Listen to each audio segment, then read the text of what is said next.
is open again, and he makes it 3 in a row. Ba-da-ba-ba-ba! Truly a Mickey 3 there. Into the box for Espeleta. Espeleta with the cross. Inside and in for Rogers. 3-2 pitch on its way from Kehoe. And that one is ripped through the left side for a base hit. The tying run will come in to score. Turnover. Won by Velasquez. Inside give to Destine. Off the glass and in! Rowan heading for the touchpad with the lead. And the props will take the men's 400-yard freestyle relay. Collins running out of real estate. Heads back upfield. 25 to the 30. The 35 to 40. The 45 to 50. He has only Kovalevsky to beat. Gets through him. The 10 and touchdown for Collins. Johnson to LaFaro. Corner three-pointer. Splash. Bada bing, bada boom. Everyone's going crazy in the room.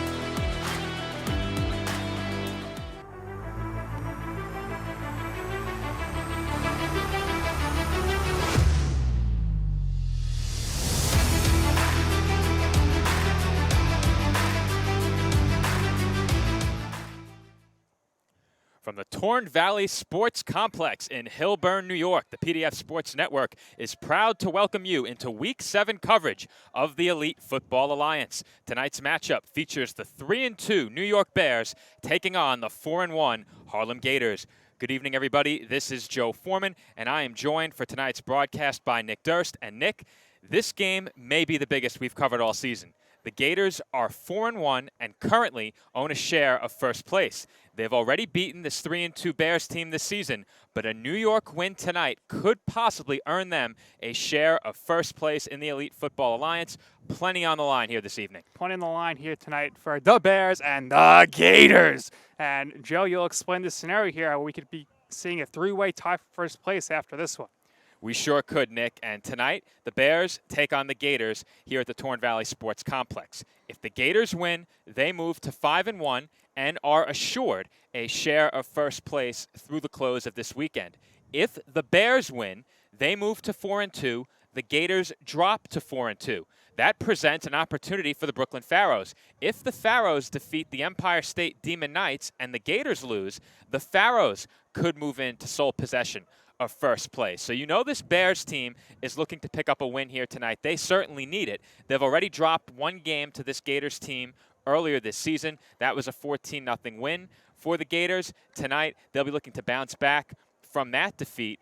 And the Gators will also be looking to bounce back from a defeat at the hands of the Brooklyn Pharaohs last week. That evened up the season series between the Gators and Pharaohs at one game per side. So a lot to play for this evening for both teams as you get a look at the scoreboard from around the EFA in Week 6. There you see last week's results. The Pharaohs defeated the Gators by a final score of 18-14. Here on the PDF Sports Network, you saw the New York Bears defeat the Empire State Demon Knights by a score of 22-12, and the New York Legion picked up their first win of the season over the New York Bandits 7-0. So a lot of action around the league that you see on your screen there, Nick. What are some of your takeaways from Week 6? Well, Week 6, I mean, the Gators, we had them earlier in the season, a game against Legion. They blew them out, so they were riding high. They were looking ahead. They thought, we're going undefeated here, but that was not the case. Pharaohs, big 4-point victory last Saturday to get that tie of first place.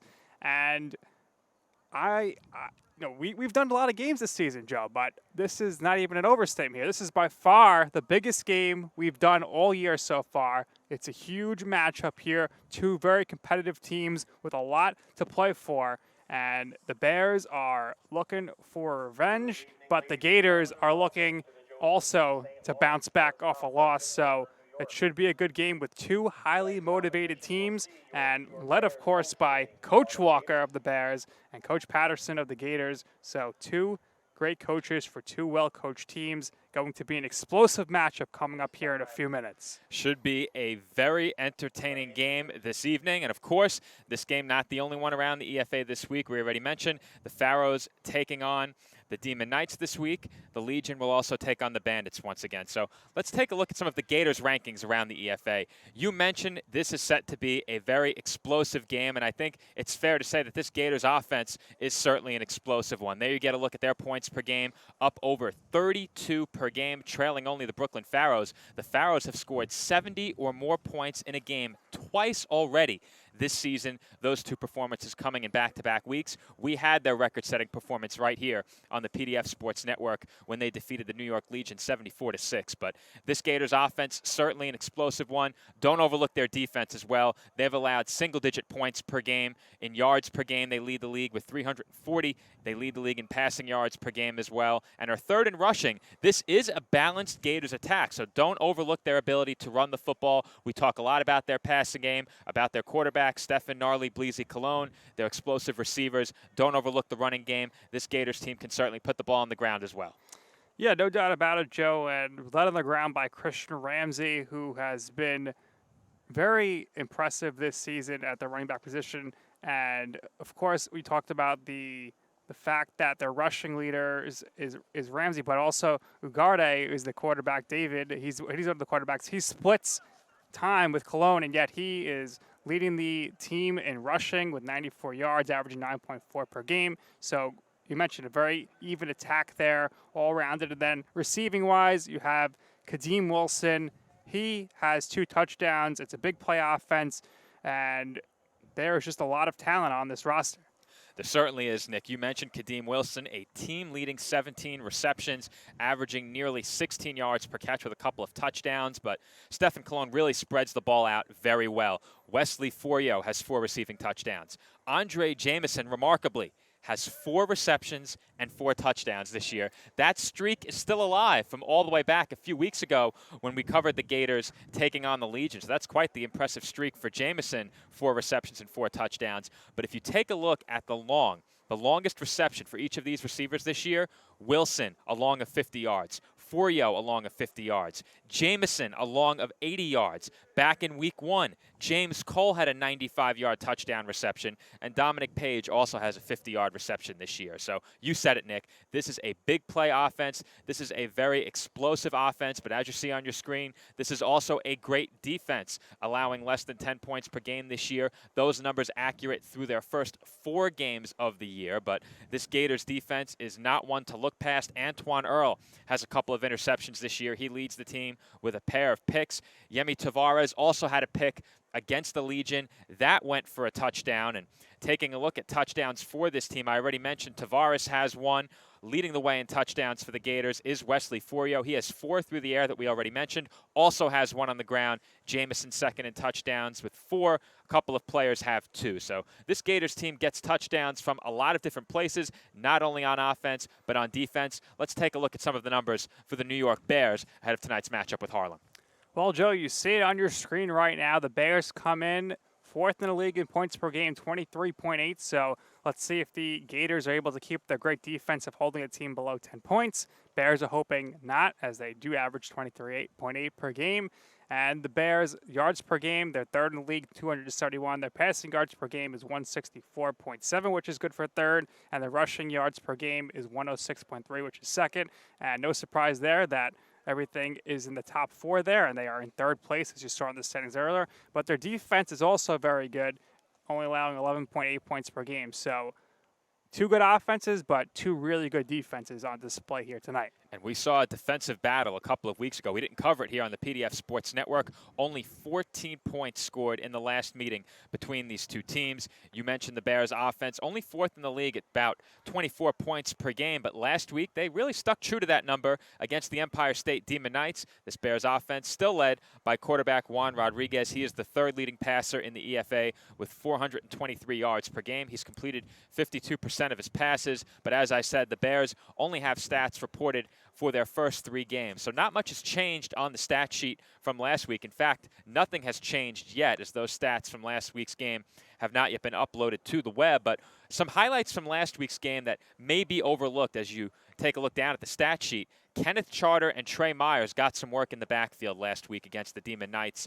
Kevin Pear and Brandon Davis, typically the 2-headed rushing attack for the Bears. Pear did not play against Empire State last weekend, and Charter and Myers both stepped up in a big way. Myers had a big touchdown late in the game that really put that one on ice for the Bears. It put them ahead by 2 scores for the first time against Empire State, and that ultimately led to a New York victory over the Demon Knights. But great games on the ground for Charter and Myers. Both also got involved in the passing game a bit. So Definitely an impressive performance for the two of them, and Moquez Dickens made a tremendous catch last week as well. That's certainly one fit for the highlight reel. We saw a lot of big plays in last week's game, despite the fact that the final score was only 22-12 in favor of the Bears. And as you take a look on your screen, you get a look at the matchup by the numbers, these two teams and how they compare on the stat sheet. Advantage in points belonging to the Gators, and points allowed also to the Gators. And when you take a look at that line, Nick, the Gators holding an advantage, and in some cases a significant advantage across several key categories. Absolutely, Joe. And a lot of this ultimately plays into the opponents, of course. But as you can see, Harlem, they are scoring almost 10 more points per game than New York. They are allowing 4 less per game. They are really doing much better as far as yards per game, as you can see there with the passing mostly. And the rushing yards is really the only spot where the Bears are ousting them. So we'll see how that breaks down. The Bears probably going to be very heavy with the ground attack, and the Gators, we know, are very balanced, but they do tend to like to air it out early. Well, let's take a look at some of the storylines heading into this game between the Bears and the Gators. For the Gators, they lost their first game of the season last week to the Brooklyn Pharaohs. That loss, their first of the season, and it moves the Pharaohs into a share of first place. That's huge for Brooklyn, but a big question heading into tonight, how will the Gators bounce back? You know they are primed for a bounce-back effort. Of course, would have liked to sweep the season series against Brooklyn. Couldn't get it done last week. They're hoping for a big bounce-back effort tonight against the Bears. Also something to look out for, the Gators' offense only scored 14 points in the last game against the Bears, only scored 14 against Brooklyn last week. We've seen them score 50 points in a game already this year. We've seen them score 46 points in a game already this year. So they're looking for a big performance like that against either the Bears or the Pharaohs. Of course, the Pharaohs now have played their 2 games against the Gators. This is the last one against the Bears. And right now, it looks like the Bears and the Pharaohs, the 2 teams that will be jockeying for position atop the standings with the Gators. So you know this Gators offense would like to step up in their last chance against either of those 2 teams. Also, you take a look at the Gators' remaining schedule. They have this week's game against the Bears. Next week, they take on the Empire State Demon Knights, and then on October 1st, they will take on the New York Bandits. As you get a look at the Week 8 schedule, there you see that matchup between the Gators and the Demon Knights, as well as the matchups between Brooklyn and New York, and New York and New York. We'll have those here on the PDF Sports Double header Network. next week on PDF Sports. So you'll get to see 4 teams. So most of the league will be on PDF Sports Network next weekend. So that's something to look forward to. But the point I was going to make is that the Gators' remaining schedule has the Bears, the Demon Knights, and the Bandits. As for the Pharaohs, they have the Demon Knights, the Bandits, and the Legion. That makes this game a big one for the Gators. The Bears, the only team remaining on their schedule with a record above 500 right now. Brooklyn does not face a team that currently has a winning record the rest of the way. So every game is crucial for this Harlem Gators team as they look to maintain a first-place position in the EFA standings. And the last storyline heading into tonight's game, and really for the rest of the season, Nick, this Gators team right now appears to be on a collision course with the Brooklyn Pharaohs in the championship. The Bears, one team that certainly could slow them down. Can New York get the job done tonight, or will we have to wait until the playoffs? You know this Bears team wants to step up in a big way here on their home turf. Absolutely. They're hosting the Gators here. The Gators reeling slightly because they did lose last week. So this is a big opportunity here for the Bears to come out and roar and really just, get in the Gators' face in the trenches. And we mentioned it multiple times already, the Bears, big-time rushing attack. So if they can control the front 7, they might have some good success on the ground here tonight. And we'll just look at some storylines heading into this game for the New York Bears before we break ahead of kickoff. For the Bears, they had an early scare against Empire State last week. They trailed going into halftime, albeit by just 1 score. It was 12-8, Empire State at the half. New York's defense bounced back in a big way in the second half, did not surrender any points. They came out of the halftime locker room and made a huge play, taking advantage of a blown coverage. And really from there, they never looked back in their win over the Demon Knights last week. Also something to look at, the Bears have only scored 12 points this season in their games played against Brooklyn and Harlem. That's something we highlighted last week. They meet the Gators again here tonight, and in all likelihood, their offense is going to need more than 12 points to pick up the win. You also highlighted the Bears' ground attack. That's something to watch for tonight as well.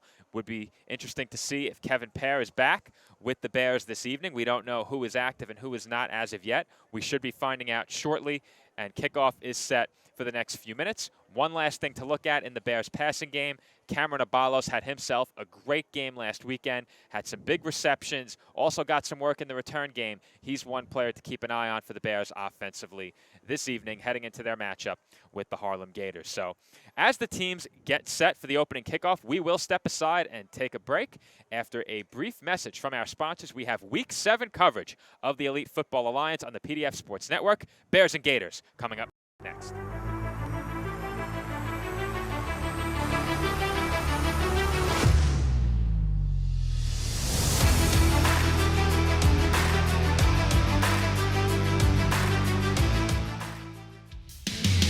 Unbeatable Tires and Accessories LLC is your tire for all seasons. Visit us 7 days a week and call us now at 347-879-3100.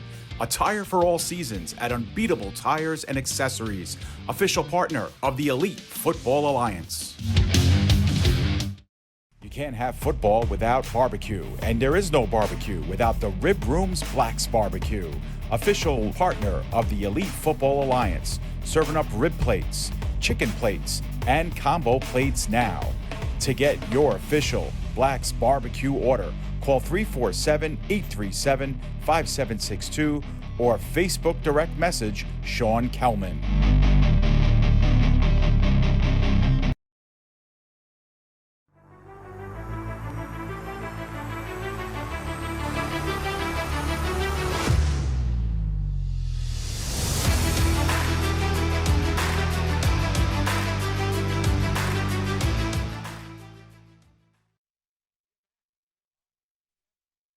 And we are back here on the PDF Sports Network as the Gators and the Bears are set to kick off in this Week 7 Elite Football Alliance matchup. The Gators have won the toss and they have elected to defer. They will kick off from the right side of midfield, and the Bears already have a couple of men deep. We're still waiting for the rest of the New York Bears to take the field, but back deep are number 4, Forever Williams, and number 85, Nigel Swift. We'll see if anyone joins them back around the end zone, but the Bears and the Gators set to get started here on the PDF Sports Network. Once again, this is Joe Foreman alongside my broadcast partner, Nick Durst. Joe, we are working on the weekend as usual here at the very scenic field in Torn Valley with the sports complex here in Hillburn. It's a beautiful night for some football. We are anticipating action about to get underway here. We're getting ready for the kickoff, as you mentioned. The Gators, they deferred, which they usually do when they win the toss, getting ready to kick off. If you see here, center field, you have Coach Walker approaching Coach Patterson. So a little bit of a chat there with the referees, the officials. Hopefully get things under control here. We'll be ready to start any moment here as we have the players taking the field, getting ready for the opening kickoff. And we are excited to see how this one plays out here this evening. We were slated for a 6 p.m. start this evening. It is now 6:35 p.m., so certainly a bit of a late start. We did get off to a late start last weekend as well, and I soldiered through the delay during the pregame. Have to say, we did not do the same here tonight. Nick and I stepped aside for a bit of an extended break ahead of kickoff in this matchup between the Bears and the Gators, but we do appear set to get underway now. We do have a functioning scoreboard here in the facility as well with the down and the yardage to go. You will also have that information up on your screens as always. So Gators are huddled up around the tee. They will kick off momentarily once again deep for the Bears. Williams and Swift as we await the start of this Week 7 EFA matchup. And for those of you who missed it, this matchup has big playoff implications. The Gators currently own a share of first place in the Elite Football Alliance and will guarantee themselves a share of first place at the close of the weekend with a victory here tonight. All right, Joe, here we go. It's time for the kickoff as the last of the coaches are exiting the field, and we will shortly see the whistle be blown by the official, and the Gators will kick it off. Unless Coach Patterson is looking to get in on the action, he is not leaving the field at the moment. He's right in the middle of the action. Patterson is now, maybe he's going to be a player coach. He's going out for the kickoff. No, he's going to talk to his kicker, though. So talk about a pregame strategist here. Patterson doing all he can here to get the advantage. And you'll also see behind the players here, someone from the Bears is carrying over a cooler to his sideline. And the Gators will take this chance to huddle once again. Looks like it's time for a pregame speech, Nick, as Coach Patterson will rile up the troops. Now, it looks like the reason for the delay here is that they're moving the chains to the opposite end of the field. So the chains will be positioned along the Bears sideline, that change being made just ahead of kickoff. So right now, that's the reason for the delay. Perhaps that was at the request of the Gators. Once again, it is the Bears hosting this game against Harlem, as we are at the beautiful Joseph T. St. Lawrence Sports Complex here in Hillburn, New York. We had a nice scenic look at our surrounding environment ahead of the pregame show as we came onto the air with a look at the surrounding mountains. And Nick, I have to say, this may be the nicest facility I've ever worked in. It's very nice here. It's scenic. Hopefully we're not too chilly here later tonight up in the mountains. And we are looking like we're going to get underway here now, and we hear the whistle. So here we go, Joe. It is time for some football between the Gators and the Bears. All right, so it will be either Stefan Gnarly Bleezy Cologne or Mike Velez kicking that ball off, as it is kicked off short.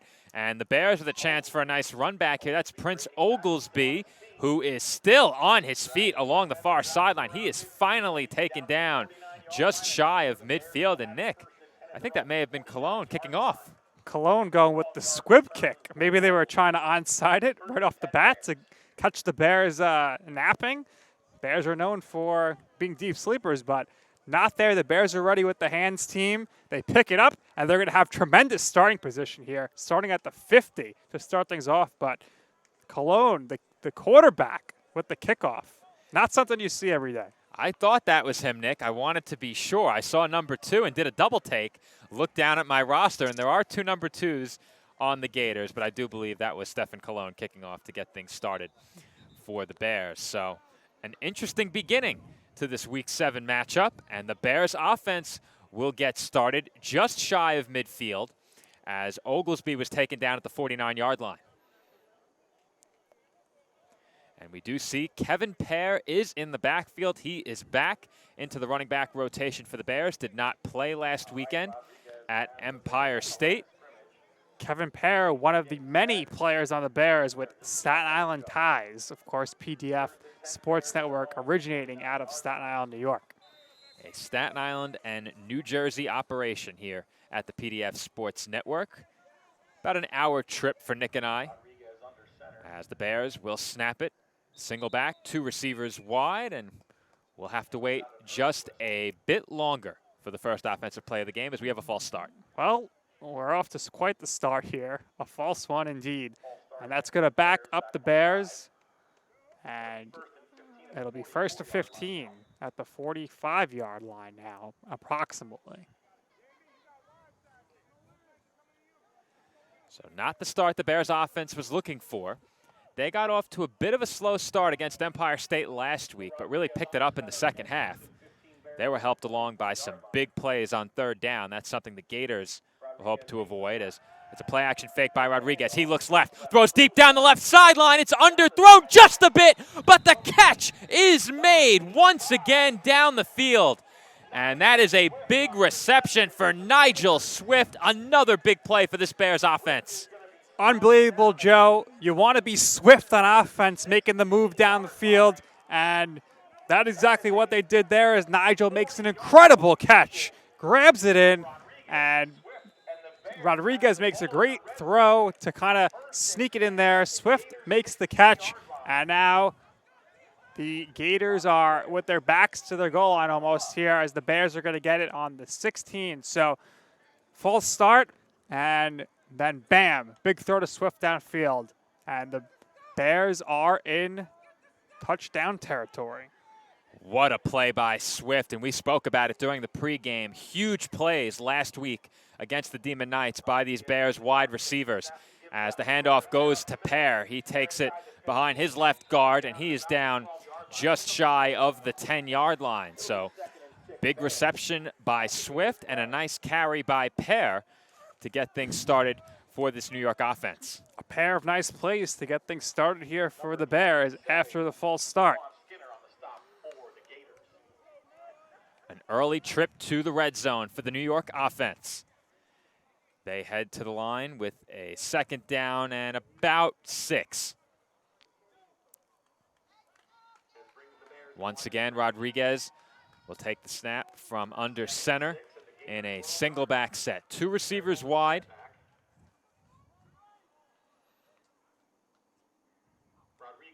Rodriguez will hand off for a 2nd consecutive play, and that one is blown up in the backfield for a loss of at least 4, maybe 5, as Pear is taken down at the 16-yard line. DeRay Gardner all over Pear there with the big tackle for a loss in the backfield. Officially, it will be a 2nd down and 10. Make it 3rd and 10. Ball at the 16-yard line. Now, we've asked this question at the start of each game every week. Does each team have a kicker? The Bears did in week 1. We haven't seen them kick since. That includes both coverage in week 3 and last week against the Demon Knights. Man in motion, that's Dickens. Rodriguez rolls to his right. He throws to Dickens, and Dickens is knocked out of bounds at about the 13-yard line, well short of a 1st down, and the Bears offense is going to stay out on the field. So that will bring up 4th down from about the 13-yard line. 7 yards to pick up a 1st. Mike Velez there with the nice tackle out of bounds there to prevent the Bears from progressing any more down the field. So big 4th and 7 here, and I don't know if kicking is really a big emphasis in this league, and the Bears obviously don't have their kicker here, and the Gators probably don't have their kicker either, judging by the opening kickoff by their quarterback. All right, so a 4th down and long for the Bears offense. Big play early for both of these teams. Rodriguez in the shotgun, a spread set, 4 receivers wide, and we had early movement by at least 2 Bears. That's going to make it a 4th down and 12 after the false start. So things get a bit more difficult for the New York offense, and we'll see what they can do here on a 4th and very long. What do you do here, Joe? Do you go with the quick screen, try to get some yards? I think you need to throw it to the chains, and if you throw anything shorter than the chains, you probably don't have a great chance to make that play, but you see Coach Walker on your screen there talking to Rodriguez of what they're going to do here, but 4th and 12 here, not going to be easy. Certainly not, and I'm with you, Nick. I think you have to throw for the sticks here now. Going back to that big play earlier in the drive, Rodriguez got tremendous pass protection. The only other pass play since then was that last rollout completed to Dickens. Spread shotgun set once again. Rodriguez looks to throw, nearly stumbled, moves to his right, steps forward up through the pocket. He has time. He throws for the end zone. It is deflected and caught for a touchdown.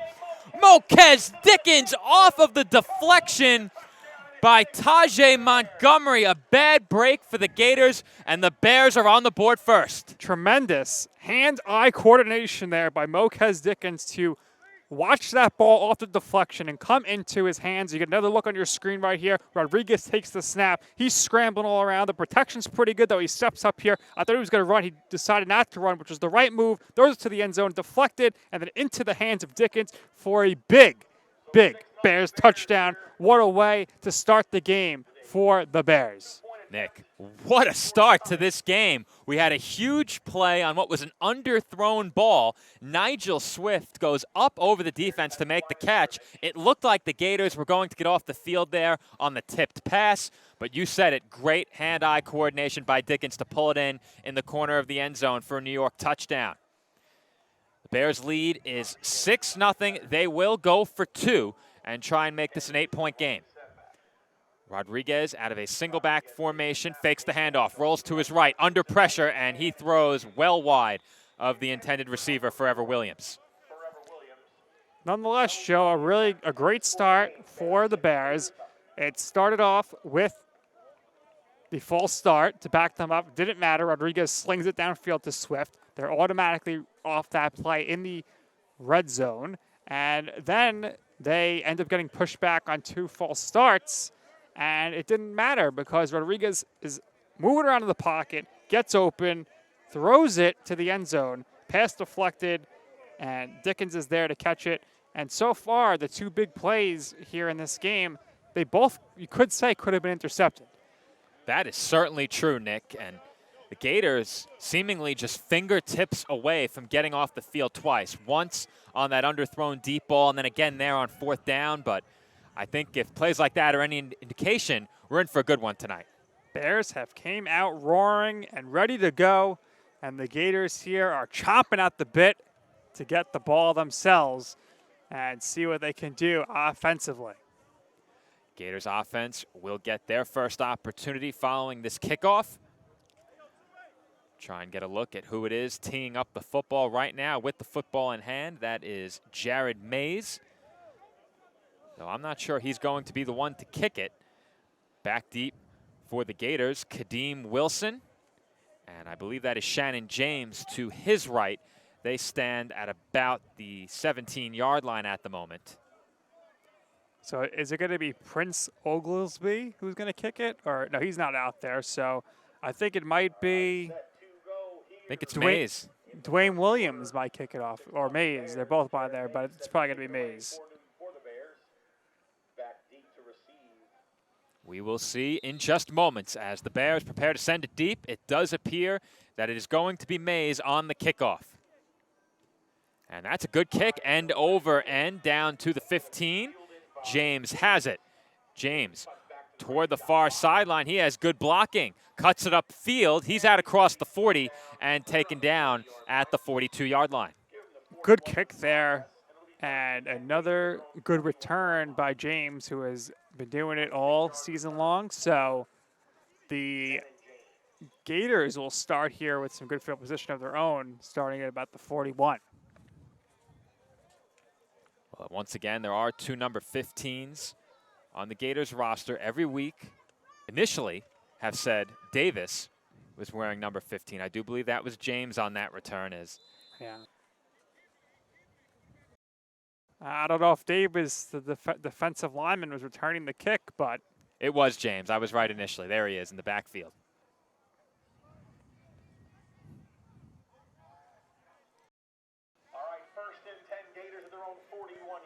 And on the first snap of the game, that is David Ugarte at quarterback.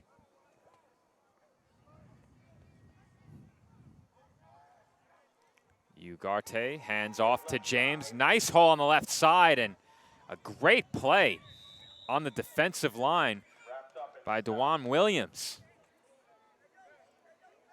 He reached out and stifled the progress of James out of the backfield. That was some play, and officially that will go down as a loss of a yard.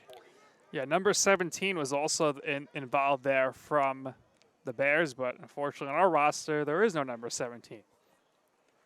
We will run into that from time to time, but you are correct, Nick. No 17 on the roster. So we'll have to keep guessing throughout the evening. You have to assume that one of the players on the roster is wearing a different jersey number as the rosters are locked. Number 17 lining up against Wilson of the Gators. And a high snap sails over Ugarte's head. He scoops it up, and he is taken all the way back to the 15. He nearly went down as he sends one right in front of us into the stands. Well, good job there by Ugarte to get that one away. But what's interesting to note here, Joe, is the Gators game that we did last time, Cologne was the one who started the game. So we'll see how they mix and match here at the quarterback position. But Cologne we did see earlier with the kickoff. Not the start the Gators were looking for, as the officials will confer here. Now, Nick, that pass didn't reach the line of scrimmage. They're going to move this back to the 15, if I'm not mistaken. Should be intentional grounding. Let's get one more look at the replay and check it out. That ball went out of bounds around the 35-yard line because it landed in the stands about the 39. So it definitely did not reach the line of scrimmage. The line of scrimmage right now is the 41. Here's another look. No chance. No chance. So they would be right to throw the flag on this play. Excellent camera work and replay technician work there by Pat and Pat. Patrick Fleming, our engineer, Pat Gilorenzo, our camera operator this evening, as it looks like the two coaches are getting into a conversation in the middle of the field. The officials also conferring. And we await what would be a 3rd down and 11. Now, I thought certainly they were going to call intentional grounding there. If not, I'm not sure what the delay was for. I thought for sure we were about to get a grounding call. That pass certainly did not reach the line of scrimmage. So a break for the Gators.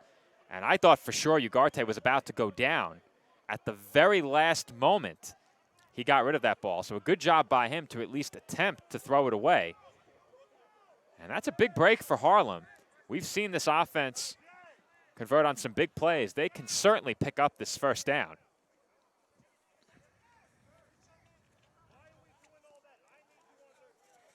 And we are still waiting for play to resume right now. The sticks still read 2nd down, which is not correct. It is 3rd down. Well, it was 3rd, and then they were told to change to 2nd. And now they're going to go back to 3rd. So a lot of chaos here early on in this game. All right, so the whistle blows, and play is finally set to resume. Shotgun set once again for Harlem. 2 receivers wide to the left with a tight end. 1 receiver wide right as Ugarte will throw to his left. That pass on target, and that is caught 1 yard short of a 1st down.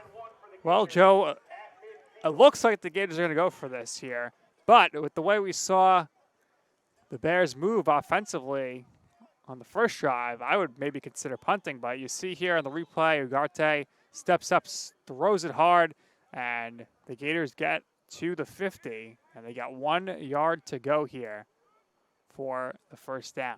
4th down, here we go. Well, you highlighted it during the pregame, Nick. Ugarte averages nearly 10 yards per rushing attempt. He is a threat to pick this up on the ground. We saw what he could do through the air on that last pass. That was a very good-looking ball from the Gators' lefty quarterback. 4th and 1. Shotgun set. Once again, a 3-receiver set as Ugarte will look to run. He's got it and more as he loses the football. And it is picked up by the Bears at their own 40-yard line.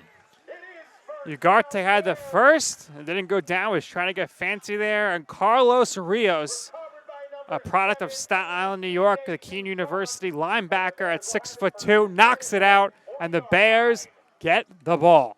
Here is another look. Ugarte had a massive hole, and that ball was punched away by 0. Carlos Rios. As you said it, Nick, Ugarte had the 1st down. It was a great carry, but perhaps he wasn't aware that Rios was in hot pursuit. He had a massive hole, and the ball was knocked out from behind. So the Gators commit a turnover on their 1st drive, and now the Bears offense with an opportunity to make this a 2-possession game with a score. And how big would that be after these two teams combined for just 14 points in their last meeting, all belonging to the Gators? Absolutely. The Bears right now are making a statement, and we'll see if they're able to get some points on the board here, because I don't believe the Gators have been down by more than 6 or 7 this whole season. We certainly haven't covered any Gators football where they've been trailing. As Rodriguez nearly mishandled the snap, it's a screen for Abalos. Abalos has blocking. He's out across the 50, jukes inside, and takes it down near the Gators' 40-yard line. He's out of bounds at the 42. Wow, Joe. First of all, Rodriguez, great job there to get that low snap and pick it up. And then he makes a throw out to Abalos as kind of a broken play. And Abalos is able to just turn on the Jets, get some great block there. And then he's down the sideline, jukes in, and gets another 5 yards before being pushed out of bounds. Bears are moving here, and the ball is now on the 42-yard line. Well, I mentioned it during the pregame. This Bears team has a very balanced attack. We talked a lot about the run game and their two-headed rushing attack, but do not overlook Cameron Abalos and these Bears wide receivers. We already saw a great grab by Swift. We saw one by Dickens last week, and Dickens caught the tipped pass that resulted in the game's lone touchdown. As the Bears now have it at the Harlem Gators 42-yard line. Pistol formation, handoff to Pear. He bounces it outside to the left, but there is nowhere to go, as that will go for no gain on the play. 2nd and 10. Big tackle there by Andre Jameson, who makes the tackle, or perhaps another number 9 was Tyreek Noble. So Tyreek Noble makes the tackle there, and it's going to be 2nd down and 10 for the Bears. Dual numbers, a product of a massive roster, and this Gators roster is a big one. Several players sharing a number with one of their teammates, and in many cases, both players will be active in a given week, so we have to be on the lookout. As it is a 2nd down and 10 for the New York offense. They will come out in a spread shotgun set, 2 receivers wide to the left and 2 wide to the right. Once again, Pear in the backfield alongside Rodriguez. Rodriguez takes the snap. He throws right. Abalos makes the catch, makes a nice move to the inside. That earned him a couple of extra yards as he's taken down at the Gators' 39-yard line.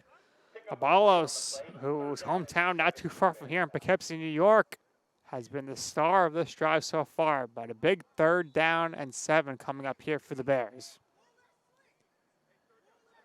New York will certainly take 2 plays to get this 1st down if necessary. I don't think there's much doubt they would go for it here on 4th down, especially inside of the Gators' 40. But perhaps, maybe they consider making Harlem drive the length of the field if they end up in a 4th and long situation. We'll see. Once again, a spread shotgun set. This time, the back is positioned to the left of the quarterback, Rodriguez.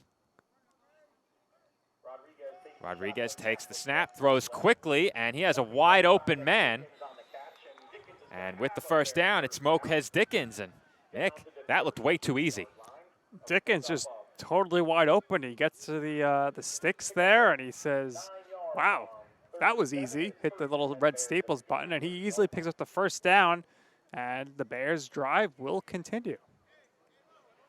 Really soft coverage along that far sideline by the Gators. You'll get another look at it here on the replay, but a big cushion. And that looks like a game of Madden where you see someone throw a streak up the seam. There was nobody there defensively for the Gators, as they were protecting the sticks, but not closely enough on that particular play. 1st down, New York. And you certainly, Joe, know your Madden. You spend many hours per week playing Madden. Not too many. And to say I know my Madden is very generous at this point. I haven't been the best lately, to put it mildly. 1st down and 10 from the 30 for the Bears offense. Once again, a spread shotgun set. Pear has been almost exclusively getting the reps at running back early in this game. You know he's fresh after a week off last week. I gotta watch for a delay of game here. Handoff goes to Pear. Big hole is closed quickly by this Gators defense, and Pear is taken down for no gain. Forward progress, or maybe they'll give him a yard there, but not much space there for Pear. They do officially give him 1 on the play, 2nd and 9. As there was a nice hole there inside of left tackle, but the Gators immediately shut that down.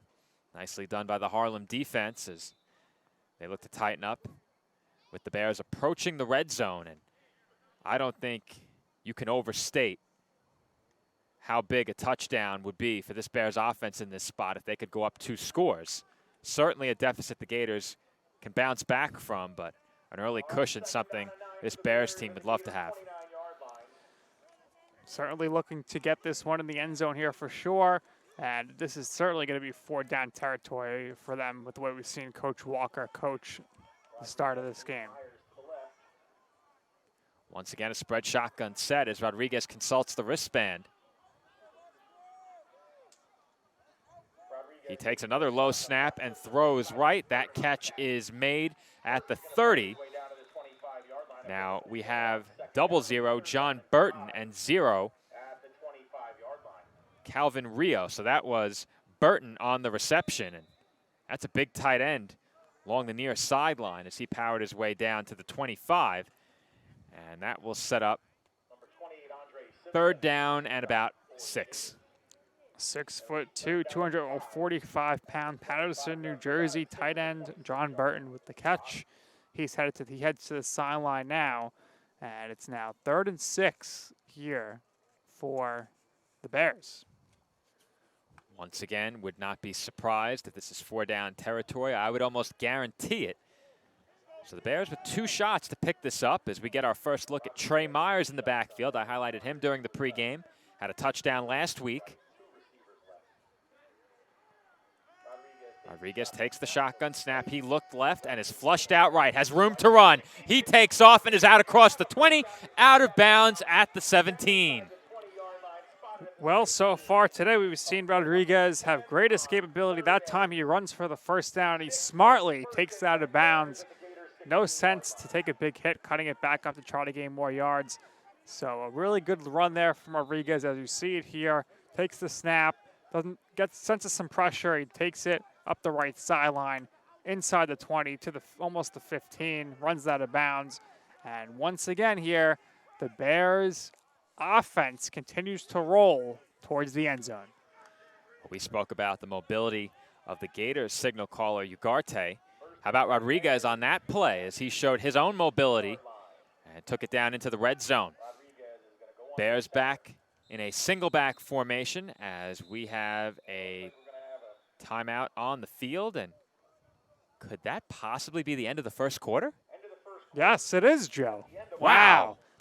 It's crazy how quick the quarters go when you have a good game, but here we are at the end of the first, Joe. Bears up 6-0 over the Gators, striking towards the end zone now, so a big second quarter coming up.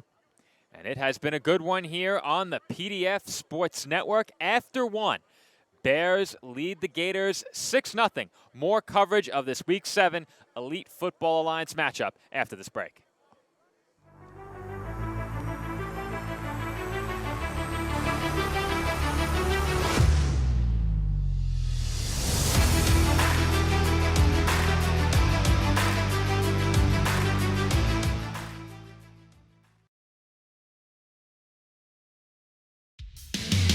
Unbeatable Tires and Accessories LLC is your tire for all seasons. Visit us 7 days a week and call us now at 347-879-3100. A tire for all seasons at Unbeatable Tires and Accessories, official partner of the Elite Football Alliance.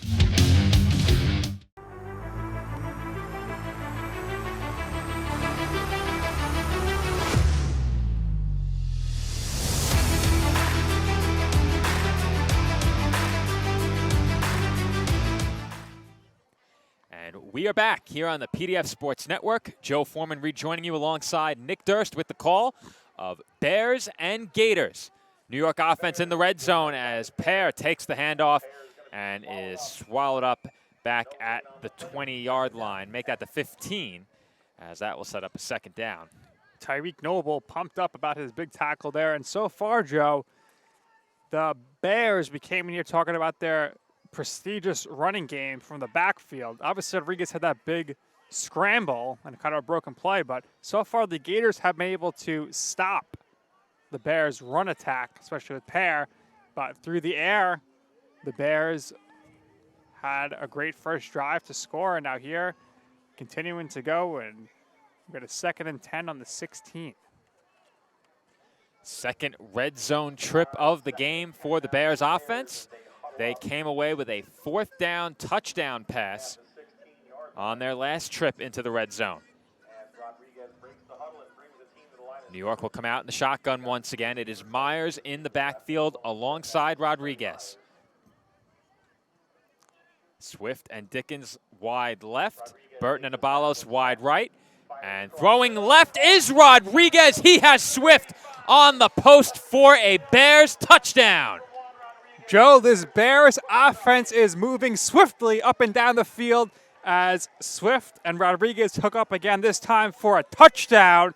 And the Bears go ahead 12-0. Well, one might say the Bears offense was in hibernation last time they faced this Gators team. Not the case tonight, as they have 2 early scores, one to open things up in the first quarter, and on just the second play of quarter number 2, Rodriguez finds Swift for the New York Bears touchdown. They will try for 2 as they look to make it a 14-point lead.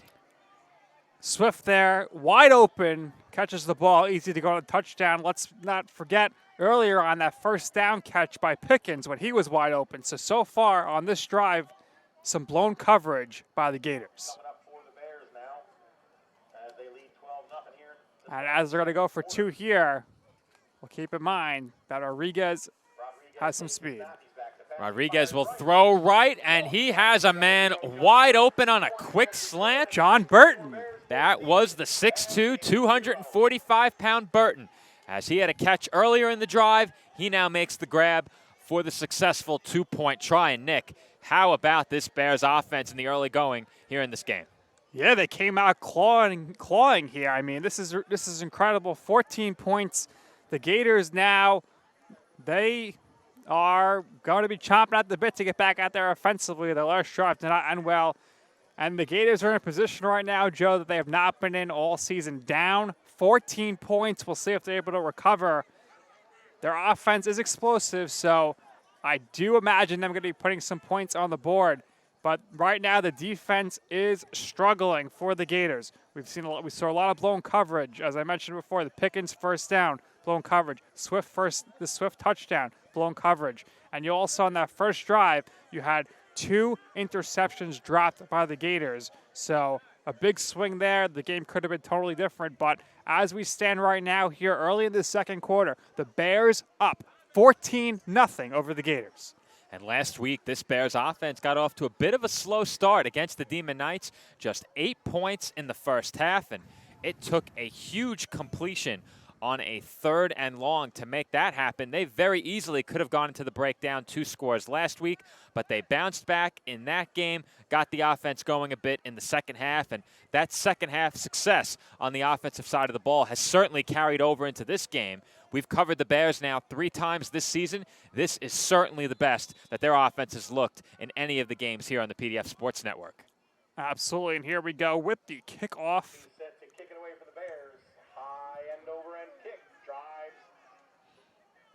Kickoff is taken by Shannon James. He has a block from Wilson, but is taken down shy of the 30. So nice job in kick coverage by the Bears, as the Gators will start from inside of their own 30-yard line. And David Ugarte is heading back out onto the field. He will quarterback drive number 2 as well. Well, great kick there by Mays to kind of pin the Gators deep. It's a really impressive kick. This is by far the best kicker I've seen in the EFA. And James makes up some ground, but ultimately there was no greener pastures for him there. And he's tackled. And, well, 1st and 10 here from inside the 30. Gators will come out in a 5-wide set as they spread the field on 1st down. Ugarte stands alone in the backfield. Ugarte takes the snap and looks right. He throws right, and that pass is on time and on target. The catch is made by Wesley Forio, and he is tackled at the 36-yard line for a gain of about 7. Well, we'll see if we get a replay in there, because it looked like on the tackle there that Forio almost fumbled it, but we'll see right here in the look, because I saw him scramble for the ball. Nope, he just was catching his balance there, but a nice tackle there by Rios for the Bears. Looked like Isaiah Berrios-Smith had a chance at a pick two as Ugarte rolls left and throws to the left sideline. The catch is made. Now, I think that was number 9, Andre Jamison. If it was, that is his first reception of the season that has not gone for a touchdown. He's got to be disappointed about that. His streak of catching every catch is a touchdown, but a nice gain there for the first, that's for sure. That was number 9 along the sideline. Now, the Gators jerseys have a lot of ruffling over the numbers, making it a bit difficult to pick them up. But I do believe that was Jamison on the reception. Good for a Gators first down. As Ugarte looks to throw once again, he steps up, he throws deep, he has a man open! And Wilson makes the catch, and they will rule it a completion as Wilson goes down at the 5. Now, Nick, that was an awfully close one. Well, Joe, to the naked eye, I thought that was a trap. But we'll see in the replay here if we get a good look. Tremendous arm strength there. Wilson. Tough to tell without slowing it down, which we do have the option to do, but only before we clip the replay. So we won't be able to get a slowed down look at it. Well, you see, the way Wilson popped up, he wasn't like, yeah, first down. So maybe he didn't catch it, but it goes as a catch, and the Gators looking to capitalize here. Spread shotgun set for the Gators from the 6. Ugarte looks to run, and he takes it down to the 5 and is stood up. Well, Nick, for what it's worth, I agree with you. I thought he trapped it. It was awfully close, and unfortunately for the official along the near side, he was trying to make that call from behind Wilson. He really couldn't see it, and I do believe it was the far sideline official who made the call, but I'm with you, Nick. I thought to the naked eye in real time that was trapped.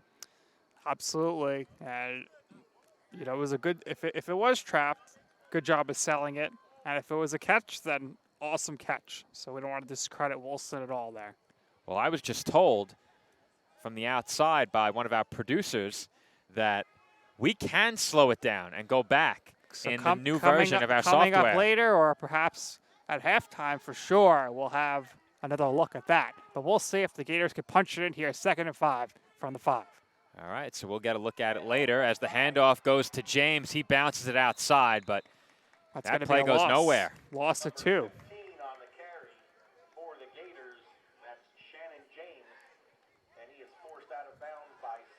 Here's another look at it, Nick. I don't know if this is a slowed down look. That's the tail end of it. So, Well, you could see there the way Wilson got up. He wasn't really too hyped. yeah, based on the reaction, didn't seem too enthusiastic, but we'll get a slowed down look at it shortly. As you can go back and slow the replays down. I'll take care of it at the end of this drive. 3rd and goal to go from the 9. As the Gators, you could say right now, fairly, are in desperate need of a score. It's still early in this game as the Bears will call a timeout. That gives us a perfect opportunity to get another look at that last replay. Well, you'll get that queued up, and we want to thank our excellent producer, who is also one of our co-founders, David Pizzuto, for pointing out that we can get that replay for you. So we'll get that for you at some point. But as you could see here, the Bears are huddled up. They call the timeout, and they might as well take the timeout here about halfway through the second half. They haven't used any timeouts yet, and they're going to talk this one over because they want to keep the Gators off the scoreboard here. 3rd and 9 here for the Gators, and don't think they have a kicker, so it's certainly going to be 4 down territory here, and the Gators go back on the field. Their coach Jason was in the huddle with them, so pretty much the timeout called by the Bears, but a timeout for both teams. And we will get a replay here once again in live speed. As you see, Wilson goes down, and he is slow to get up, and doesn't really react like, oh, big first down. So we'll see. But back to the action here now, Joe. The big 3rd and 9 upcoming. 3rd and goal from the 9 following a New York timeout. Ugarte on the end around. Wilson heading for the goal line. He has blockers. Wilson dives for the end zone, and he is in for a Gators touchdown. Well, as Wilson would say, mundo, mundo, yeah, yeah. On the wraparound there, takes it into the end zone, and he just does not care. So a big touchdown there for the Gators, much needed. They capitalize off that Bears timeout, and you get a look at it here on the render around. Wilson takes it down to the right and bounces into the end zone for the touchdown. Big one. Gators needed it. It's 14-6 now. That was a gutsy call by the Gators on a 3rd and goal from the 9 to attempt a rushing play in that spot. Certainly takes a lot of fortitude from the play caller, but it worked. They got tremendous blocking from the wideouts as well. Well, when you're always going to go for it on 4th down, you get a few yards there. And Ugarte will throw for the 2, and that is swatted away now. we have a We have flag. a flag on the far sideline. And looks like the defender may have arrived just a bit early. And we had a lot more whistles coming in at the conclusion of the play following the flag, so we'll see. Gators offense staying on the field. Well, that certainly went against the Bears, and the official call is offsides against New York. So it will be a 2nd attempt at the 2-point try for this Gators offense. They trail by 8. This is still a 1-possession game right now. They'll look to pull to within 6 here. Spread shotgun set. James in the backfield alongside Ugarte. Man in motion is Forio. Handoff is faked. Ugarte keeps it, and he powers his way in for the 2. Well, a much-needed 2-point conversion there, as it's now 14-8. Gators back in this one, and we are here midway through the 2nd quarter, and the Gators here are going to have to go out defensively here and stop the Bears, because so far they've not been able to do so. Great start for the Bears in this game. They led 14-0. Gators bouncing back nicely themselves after trailing by a couple of scores. They are back to within 6. So big drive coming up for the Bears as they will look to respond to that Gators score. Now, first quarter absolutely flew. These two teams have put the ball on the ground quite a bit. Not many incomplete passes, so it appears as if each possession will be precious from this point forward. Yeah, it's going to come down to who can make a big stop here. And I think right now, the fact is that the Bears scored on the first possession of their game, so they're ahead here. Of course, the Gators are going to get the ball to start the second half. So if they can get a big stop here and get the ball and get some points before halftime, the momentum will certainly be on their side. But a big touchdown there, which is much needed. And the highlights on that play right there, of course, the whole drive was made by Kadeem Wilson. Wilson had the big catch, followed by the touchdown run for the Gators. That's a great point you made, Nick. If the Bears fail to score here and give the Gators another chance, there's a very real possibility we could go into halftime tied, or perhaps with the Gators leading and with Harlem receiving the second half kickoff. So this drive is a big one for the Bears. It could very well be their last of the half, as that line drive kick is grabbed out of the air by Justin Sapini. He is tripped up and stumbles out across the 45. He's down at the 48, but there is a flag on the play. Well, Sapini there with a nice job to snag that one to get the extra yards, gets it up to the 50. Much better kick there by Cologne, but let's see what the flag is. Here's a look at the return. We'll see if we can spot anything. Now, the flag came in before that kickoff was grabbed out of the air by Sapini. So Perhaps an illegal formation on the Bears. They only had 3 guys lined up on the 40. But I guess we'll see as the officials are huddling.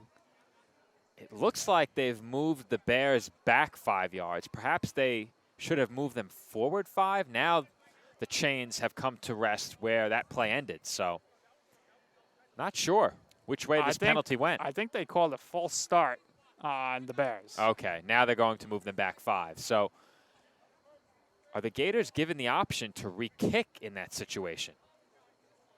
Because the way that play turned out with the Bears taking it down to nearly midfield, you would think perhaps you consider a re-kick. But instead, they'll move the New York offense back 5 yards. They're talking to Coach Patterson now, so he perhaps is asking the same question that you are, but looks like we're going to stick with the call on the field then. We will get this drive started here at the 42. Well, I'm not certain they would have wanted to re-kick anyway, but just thinking aloud, I was wondering if they were given that option. Spread shotgun set on first down for the Bears. They snap it from their own 42, and once again it's Abalos making the reception on the screen. That's a gain of about 6, and he is down just shy of midfield. Abalos has done a nice job here on the screen passes this evening, constantly picking up yards when he catches it. Abalos has been a weapon for this Bears offense throughout the last 2 weeks. Had a big game against Empire State last weekend and is off to a good start here. When he gets the ball in the open field, he is such a tough tackle, and he is never one to run out of bounds. He always tries to cut it back in and pick up additional yards. You have to love that if you're a member of this Bears coaching staff or this offense. Only listed at 5'7" and 183 pounds, but definitely has that strength to get the extra yardage. Second down and about 4 from the 48-yard line of New York. Man in motion, that is Dickens. He heads back out toward the near side as the handoff goes to Myers, and Myers will pick up just enough for a first down as he is taken down at the Gators' 45-yard line. That is the Bears' best run of the evening by a running back. Ball officially spotted at the 47 as the Bears will head to the line quickly. Rodriguez in the shotgun. Looked like he got the Gators line to move with a hard count. He will now consult the wristband and take his time ahead of this first down snap. Myers flanks him in the backfield to his right. 4 receivers wide in the shotgun. And the handoff goes to Myers, and that's a nice carry for Myers once again as he is taken down just shy of the 40. Well, if it ain't broke, don't fix it. They go back to the same exact play. Coach Walker has liked what he's seen so far with Myers out of the backfield. Another run for positive yardage. Myers showed this coaching staff plenty last weekend against Empire State. And we haven't seen Brandon Davis yet, so we didn't see Kevin Pear last weekend. No Brandon Davis tonight. And you have to wonder if they're giving Davis a breather here this evening. And Myers reaping the benefits of those additional opportunities in the backfield. He has done a good job so far. Has split the backfield duties in this first half with Kevin Pear. Pear out there for most of the first series, I believe all of it, then half of the second series. It has been Myers since. Spread shotgun set, handoff goes to Myers, and it looks like they may have caught the Gators offsides on that play. I believe so, Joe, because Gardner was in the backfield instantaneously there for the Gators. And I do believe this call is going against Harlem as their defense is backpedaling. The ball is spotted at the 36 or 37-yard line, so that'll be enough. That'll be enough for a first down, moving the chains. Now, I imagine, Joe, we are coming up shortly on the 2-minute warning. As always, we do not have a clock, but just based on the pace of play here, the long drives previously, it feels like we could be close here after the long drive from the Gators. I think you're right, Nick. And the first quarter flew. This second quarter has moved similarly fast as the handoff goes to Pear, and he is taken down at about the 34-yard line. So short first down run for the Bears, and this is the recipe for success for the Gators defensively. Limit the Bears on first down and put them in a situation, perhaps 3rd and long, where a screen pass can't beat you, because those screens have been a big source of the New York offense, and they've been effective. Absolutely. Certainly has been the case. Now, if you're the Gators, you need to focus in on Swift here, as he's been Rodriguez's top target in these scenarios. But of course, you also have Dickens, who has the touchdown and the big first down earlier as well, and Abalos, who has been great on the screens all day. 2nd and about 8 or 9 for the Bears offense. This is a big play for the Gators defense. The difference between 3rd and short or 1st down and 3rd and long, a big one at this juncture in the first half. Abalos has some spacing at the line of scrimmage. Strong pistol set as Myers takes the handoff following the play fake, and that was defended very well by the Gators. In on the tackle was Marcus Holmes, one of 2 Gators in the area, and that was a very good defensive play. They read that one perfectly. Blown up in the backfield. The trickery with the fake handoffs did not work there for the Bears as the Gators were ready. So you see another look of that right now on your screen.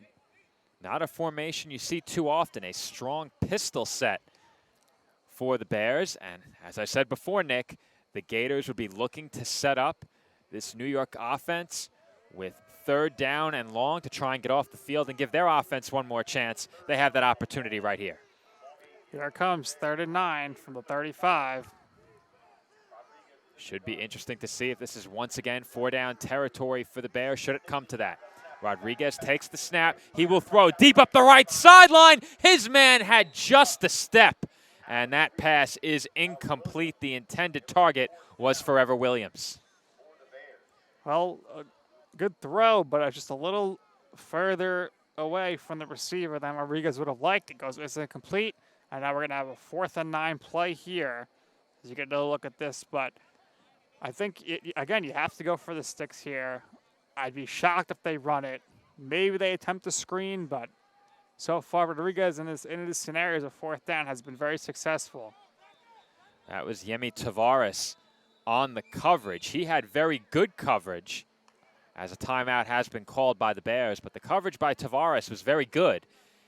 And Williams appeared to have just 1 step on the Gators defensive back. That throw just a little bit off to the back shoulder.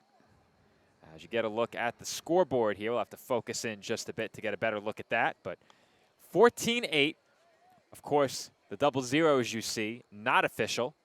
Time being kept down on the field. It is a 4th down and 9 for this Bears offense from the Harlem Gators 35-yard line. And Nick, you just get the sense this play could be a real momentum changer in this game if the Bears don't pick this up. Yeah, certainly if there's a good chunk of time left as well. The Gators, we know they'll have at least 2 minutes because there hasn't been the 2-minute warning yet. And they'll be looking to tie this game up going into halftime or perhaps take the lead.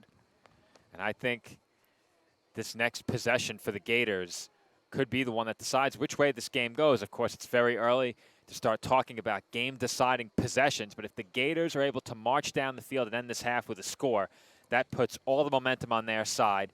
It will guarantee them at least 14 straight points to end this first half, and if they get the ball to start the second half in a tie game, that puts the Bears in a very tough spot. But the way this Bears offense has moved the ball so far in this first half has been very impressive. If they can continue this drive all the way down to the end zone, that assures them at the very least a 2-possession lead and possibly gives them all of the momentum heading into the second half. Absolutely, Joe. And look here, I'm looking for potentially a quick slant over the middle by one of these receivers. That's where Rodriguez might look to go to convert the first down. Well, the Gators showing 6 in the box. Now, one of the linebackers will take a couple of steps back here as Rodriguez lines up once again in the shotgun. He looks to throw, eyeing the right side of the field. He throws there, and that pass is dropped by Burton. He had a chance to pick up that first down. That was a great ball from Rodriguez, but it wasn't enough as the Gators will take over on downs. Would have been a huge first down there if Burton was able to hold on to that. It's a game of inches. We saw to start the game, the Gators couldn't hold on to the interceptions. The Bears capitalized. Here the Bears can't hold on to that one. We'll see if the Gators can capitalize going into halftime. That was a perfect ball from Rodriguez as he barely cleared the coverage on that play. And with that, Harlem will take over on offense. Once again, it will be Ugarte under center. 3 minutes left in the half here, so plenty of time for the Gators. I believe they have all their timeouts as well, so 3 timeouts plus the 2-minute warning. Plenty of time for the Harlem Gators offense. 2:52 exactly remaining in the first half. We will try and we keep see one you of the updated. commissioners, George, in the end zone right now, talking to the Bears owner. It will be a first down for the Gators offense from their own 35-yard line.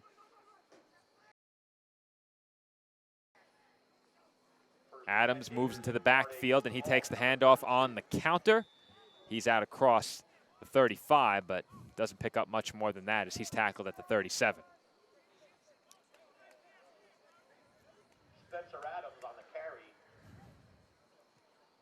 Second down and about 8 for the Harlem offense as they get the play from the sideline. Coach Patterson chewing the official's ear off right now. Wonder what they're talking about. We need to get a boom mic affixed to the camera and find out.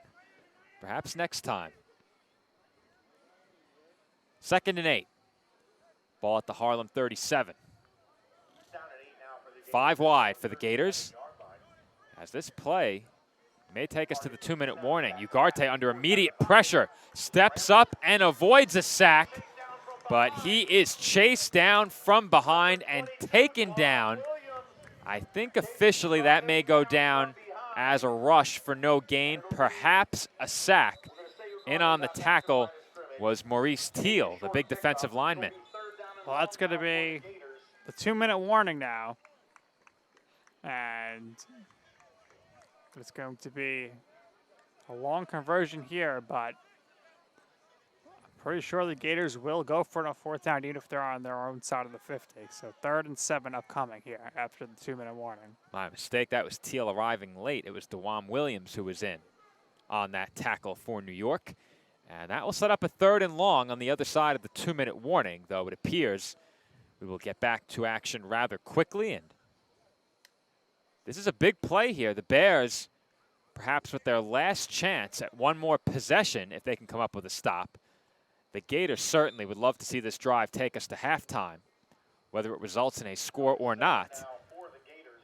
We'll see what Harlem can do here on this 3rd down and 7. Once again, they go 5 wide. We'll see if they motion a man into the backfield, as they've done quite often throughout the season. And Ugarte will take the snap. He's looking to his right, under pressure, looks to escape.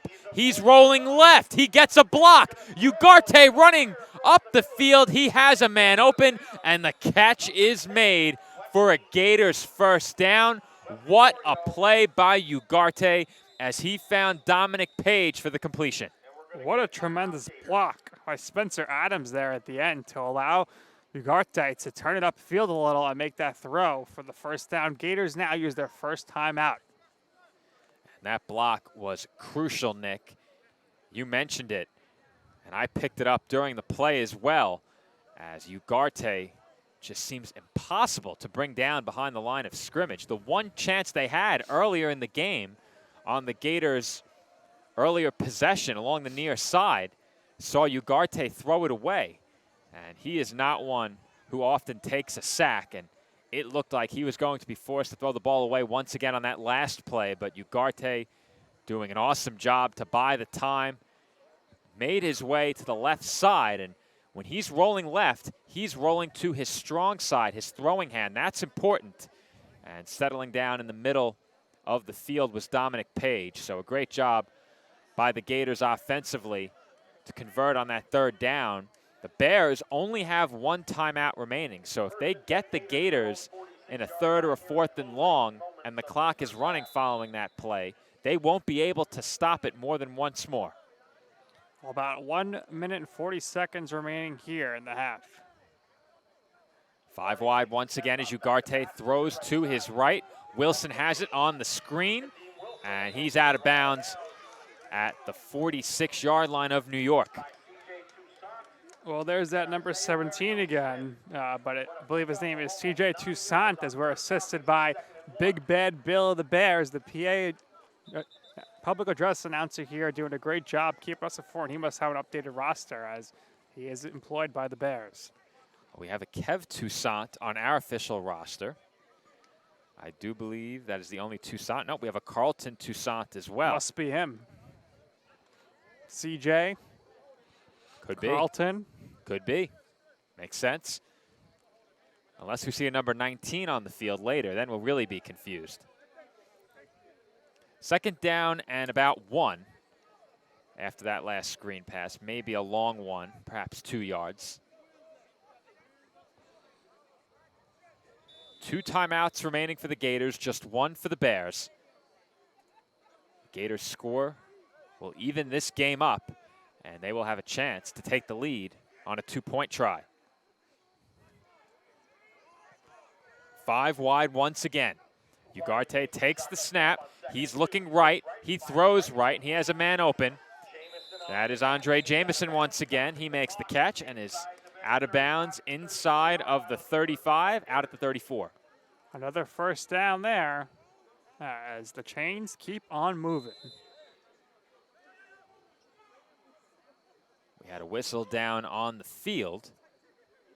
Thought maybe may have had some extracurriculars after the play. Nothing to speak of as we get another look at that last pass by Ugarte. And we've said so much about his legs. He can really throw the football as well. Certainly can't overlook that. Combine that with his ability to extend plays and buy time, and you have a dynamic playmaker at the quarterback position. As the lights have come on behind us here at the Torn Valley Sports Complex. I was having some trouble seeing my rosters there, so I'm glad the lights are on in our booth now. That may have been a light as a flag comes out immediately, and that play's blown dead. Certainly a neutral zone infraction there, offsides by the Bears for sure, and it looked like Kev Toussaint was the one who crossed the line there too early. I'll tell you, Nick, with the lights coming on, the insects are coming out. Didn't take long for one to come to rest on my head behind me. Felt it immediately. Uh-oh. So as you said, Nick, penalty goes against the Bears. That's a 5-yard penalty, and they'll spot this ball down around the 29-yard line, 2nd and 5. Make that 1st and 5. 1st and 5.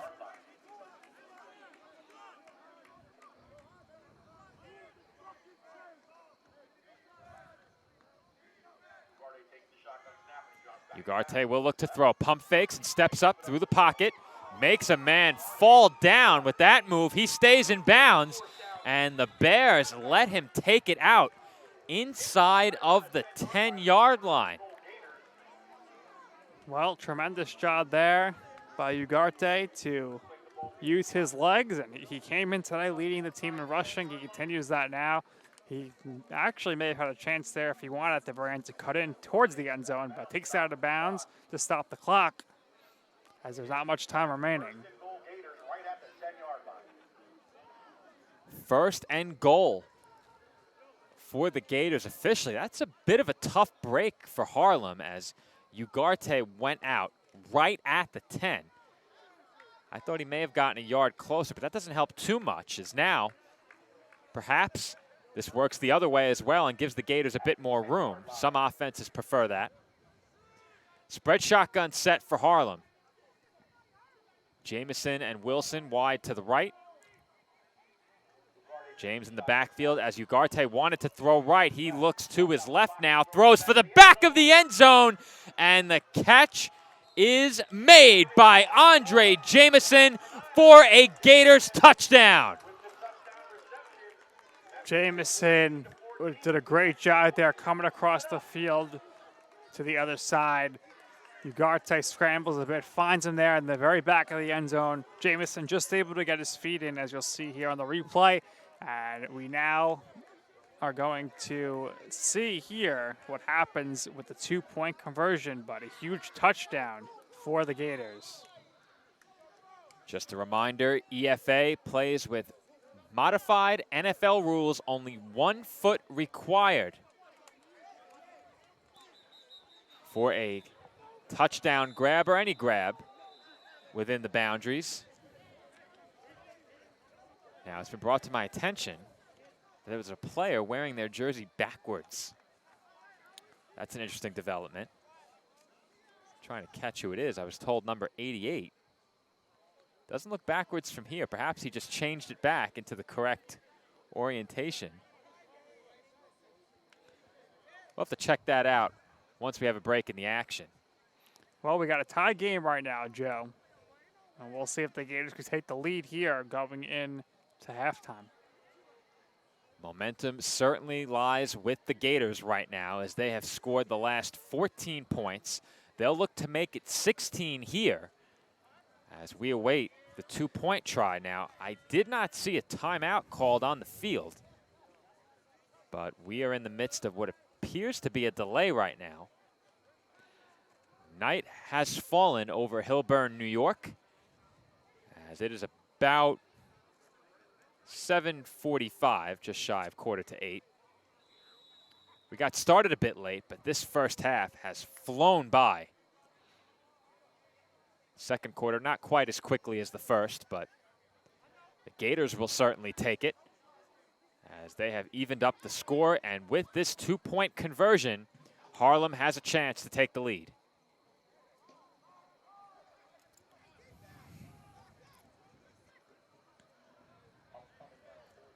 It's going to be a single back set for the Gators offense. We have 24 seconds on the clock in the first half following the snap. Ugarte fakes the handoff, looking, steps forward, avoids pressure, and throws one out of the back of the end zone where a spectator makes the grab. Nice grab by the spectator, man. Might make the highlight reel this week. We have had referees in the highlight reel before, but Gators unable to convert there, the 2-point conversion, which is disappointing for them. They wanted to go into the half with the lead, but the Bears will take it now. They'll take the tie.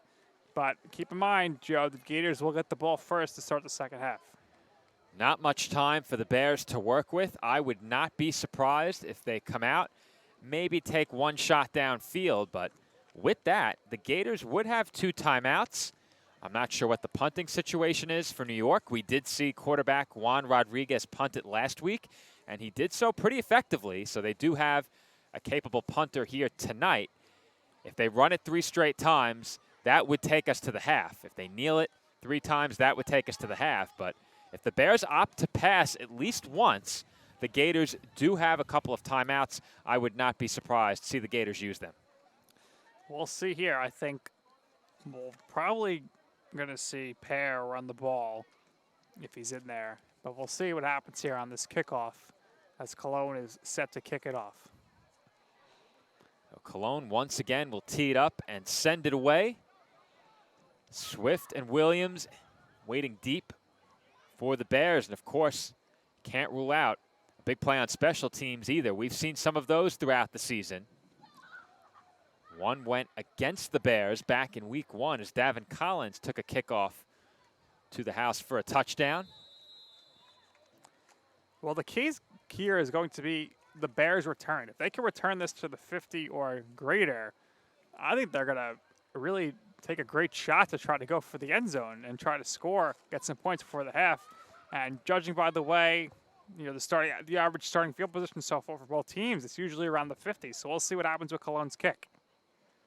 This kick is a big one. Could set the tone for what the Bears decide to do. Now, do you consider kicking it out of bounds? Let them start the 40. Not a bad kick.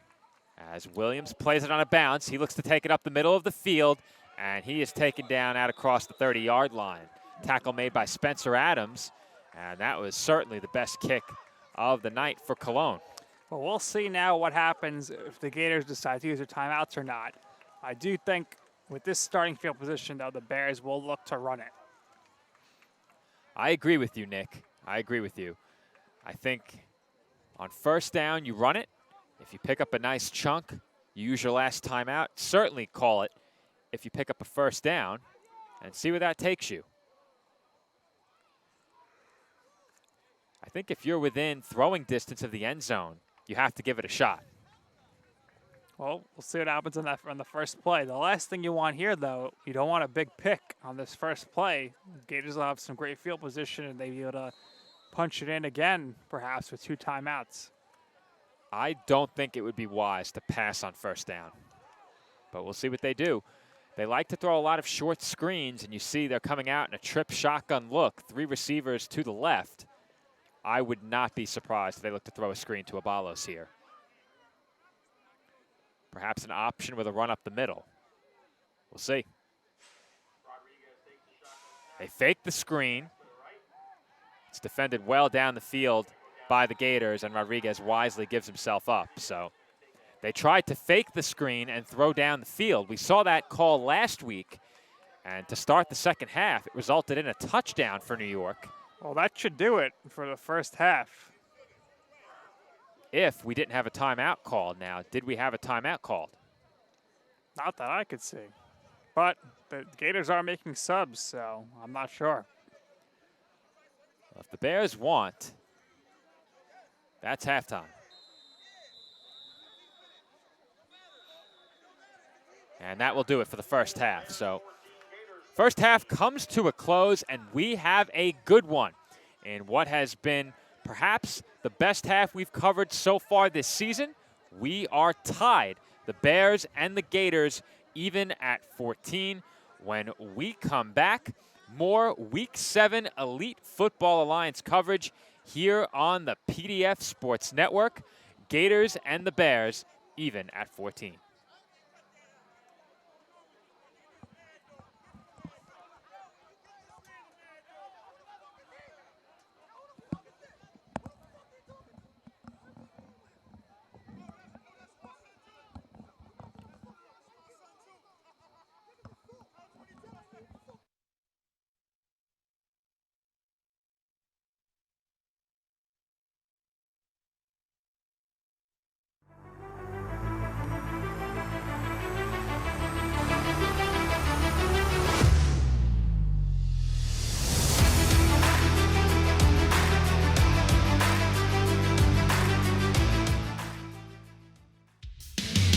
Unbeatable Tires and Accessories LLC is your tire for all seasons. Visit us 7 days a week and call us now at 347-879-3100.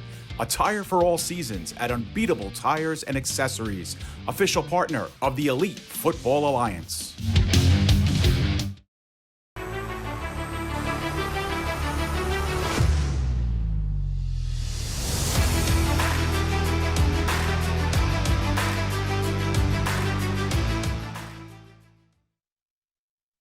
And we are back here on the PDF Sports Network with the start of the second half between the Gators and the Bears. At the start of half number 2, our score is even at 14. And Harlem will be receiving the second half kickoff as the Gators are getting riled up before the start of the second half. Our camera operator, Pat Gilorenzo, had his own name for that. But the Gators offense will get the first crack at it here in half number 2. Once again, this is Joe Foreman alongside Nick Durst. Nick, what are some of your takeaways from half number 1? Well, it's been like the pirate ship, the old Buccaneer, Joe. The game is swinging back and forth. It started off going in one direction where it was totally all about the Bears, and then it swung the other way. It's been all Gators since. So a very good, close, tight matchup here. What we like to see, a good game, 14-14. And all the stars are out tonight. Of course, George, one of the commissioners from the EFA, is here taking in this game. His Legion team plays tomorrow, I believe, so he'll be there as well. One of their coaches also and their owner. So it's a star-studded event here this evening. And there's a DJ here tonight, so it's a great atmosphere up in the mountains here. And we're really enjoying the Joseph T. St. Lawrence Community Sports Center, that's for sure. No doubt about that, Nick, and we said it at the top of the show. This game likely the biggest we have covered so far this season here on the PDF Sports Network. As I mentioned during the pregame, a Bears win could earn them a share of first place. That can only happen if the Demon Knights defeat the Pharaohs. So we're awaiting word on a final from that game between Empire State and Brooklyn. We are also awaiting a final in this game as we start the second half with a nice end-over-end kickoff. Wilson fields it and looks to move toward the near side. He tries to cut up field and is tripped up and taken down by Isaiah Berrios-Smith.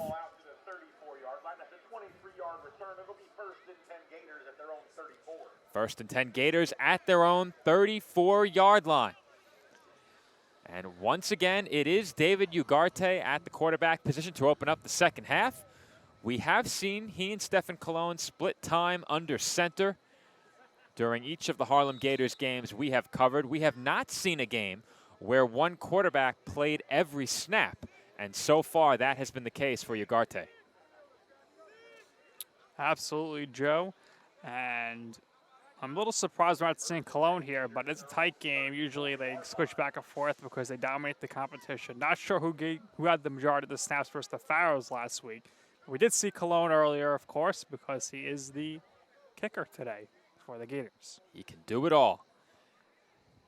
As the handoff was faked initially, and I'm going to be honest with you, Nick, I completely lost track of that football. Now, I believe that it was Dominic Page who took the handoff, sweeping in toward the backfield.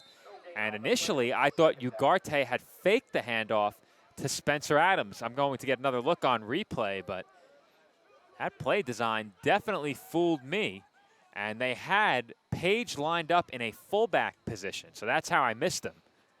I was looking into the backfield for Adams to take the handoff, and looked like Page was ducked underneath the right guard just a bit. I missed him.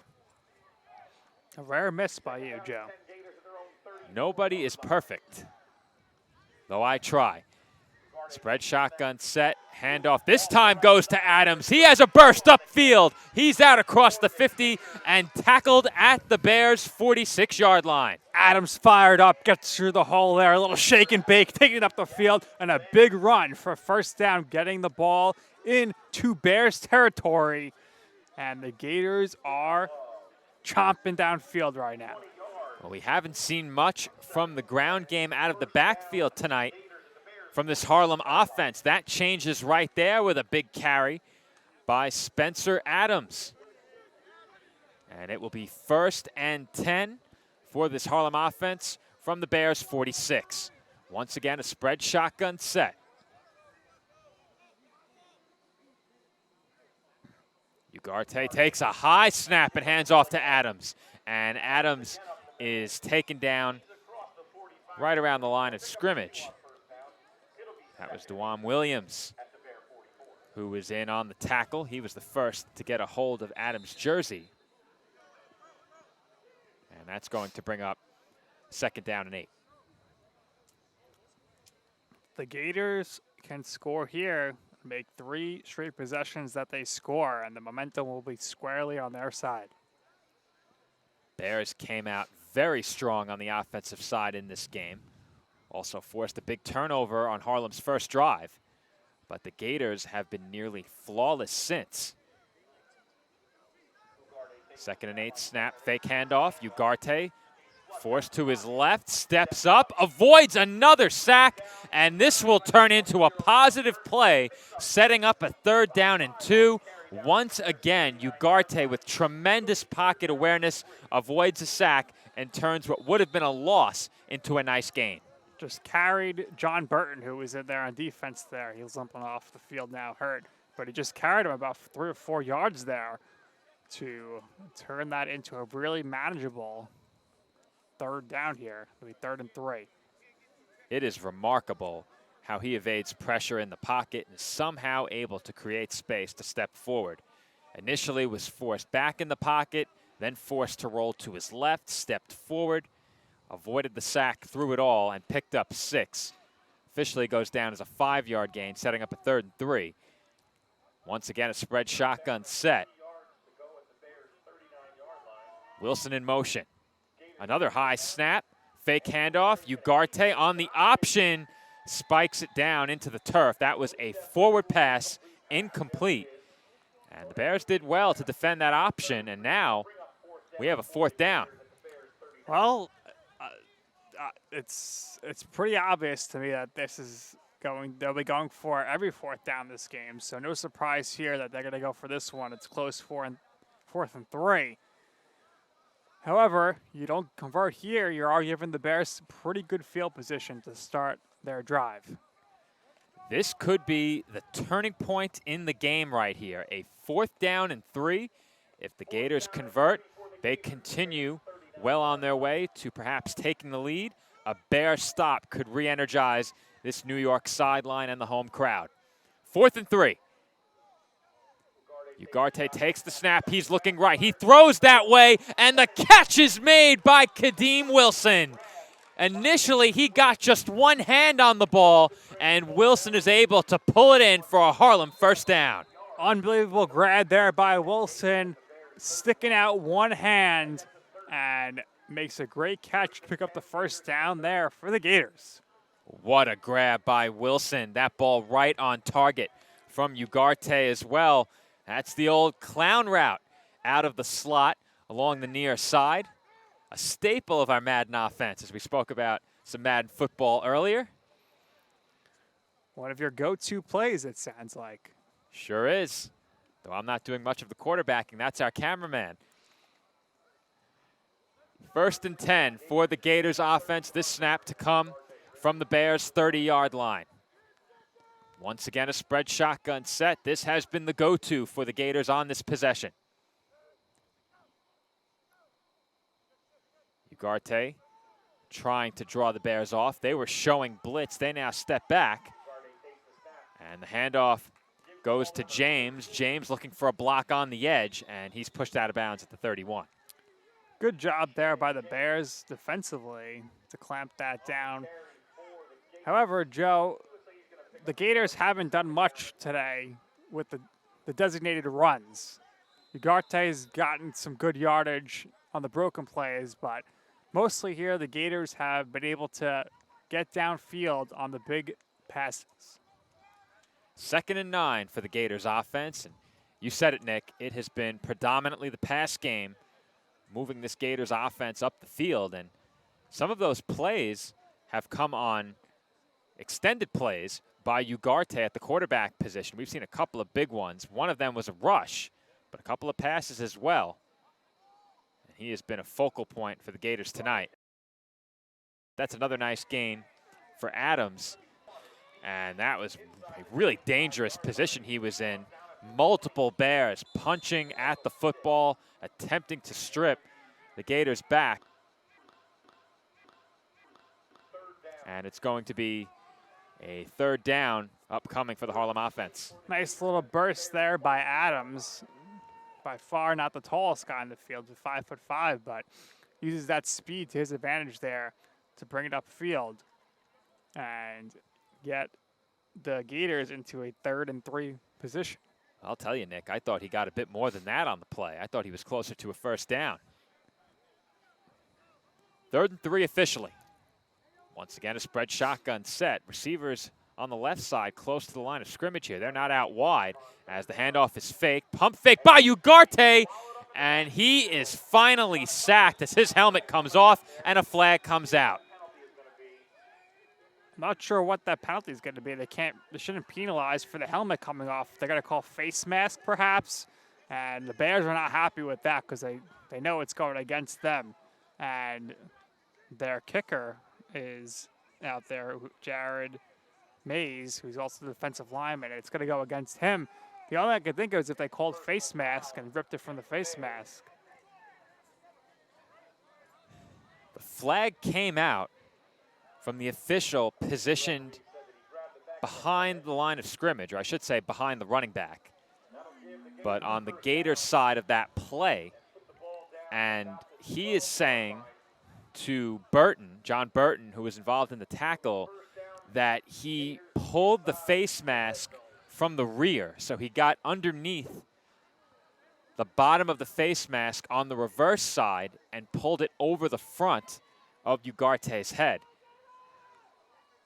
Well, rough break there for the Bears because I think that should have been a sack. You know, hard to see from here, but it looked like the helmet just coincidentally came off. I certainly couldn't tell from here, but we did get an explanation from the official as Ugarte looks to avoid another sack, and he does. He's headed inside the 10, and he is down at the 5. Time and time again, Ugarte escapes pressure and turns what would be sacks into positive plays. That's the reason why he is the leading rusher for the Gators this season. Not many designed run plays, but when things break down, he's able to get into the open field and impact the game. It's really incredible what he's been able to do this evening, and really the Bears pass rush does deserve some credit. They have kept Ugarte under pressure all night. They've forced him to scramble several times, and they have gotten the better of the Gators' offensive line on several occasions, but Ugarte has simply been better in escaping pressure, extending plays, and then finding the open man and turning those plays into positive ones. What a job by the Gators quarterback to this point. That being said, this game is still tied. Harlem looking to change that. Handoff goes to Adams, and he is tripped up and taken down behind the line of scrimmage. Big play by Anthony Green. Mean Anthony Green there with the big tackle, as that'll stop the momentum momentarily here. And it's back in the Gators up to 3rd down and 7 here. They'll be back at the 9-yard line. But they still have the chance to get the first. First down can be picked up just inside of the 3. As you said, Nick, it is a 3rd and 7 upcoming. This ball will be snapped from the 9-yard line. And this is a really big play once again for this Bears defense. They have had several chances to get off the field and have not been able to do so. It is going to be another shotgun look from this Gators offense. 2 receivers wide to the right. Looks like a tight end and a receiver set out to the left. Watch a run to that left side as Ugarte looks to throw, and he has some time, still looking to buy time, and he will not escape as he is taken down. Did get a throw off. There is a flag in the secondary, and now a flag down by the quarterback. Well, Joe, did he escape the pocket there? Because it could be intentional grounding because the ball did not reach the line of possession, but I don't know what the flag is in the background. It must have potentially been holding. There's a lot to sort out here. It looked like Ugarte was attempting to throw towards Wilson. That ball didn't get very far, so I can certainly see intentional grounding being called. But as you said, there was also a flag in the secondary. Now, it looks like the Gators offense is moving back. Intentional grounding is the call, and that may be the only call as it will be 4th down. Here's another look as Ugarte was taken down, and you could make the case that Wilson was close enough.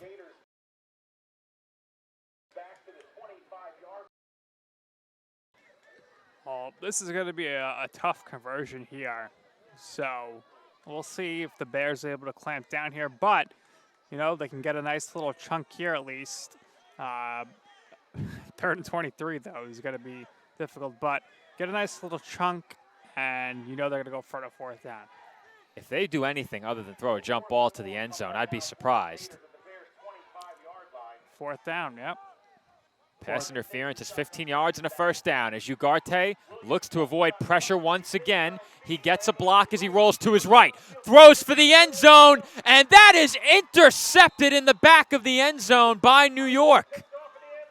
And that actually works in the favor of the Gators. Should have dropped that. I was just going to say that, Joe, but a nice pick there.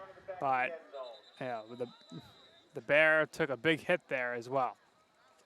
Player is down in the end zone now. The net difference on the play was only 5 yards. And once again, we have a Bears player down in the end zone following the INT. Did not get a number on the player who made that interception. Now we get word that the pass has been ruled incomplete. Perhaps that ball came out late, and So it looks like it was scooped up off the turf. That was 25, Trey Myers, who got his hands on that to break it up. Someone else was the Bears player who got hurt. It looked like it was number 22, Dwayne Williams, I believe, was the one that came up limping.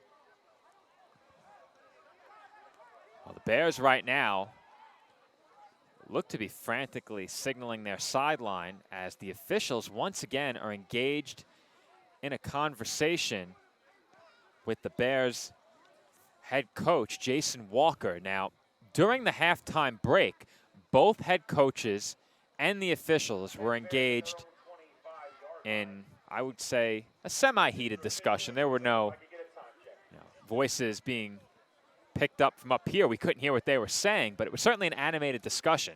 Right. The owner of the Bears, James, was there. The EFA commissioner, George, was there. So it was very animated for sure, but they ended up walking away with some laughs. So I guess it was all resolved.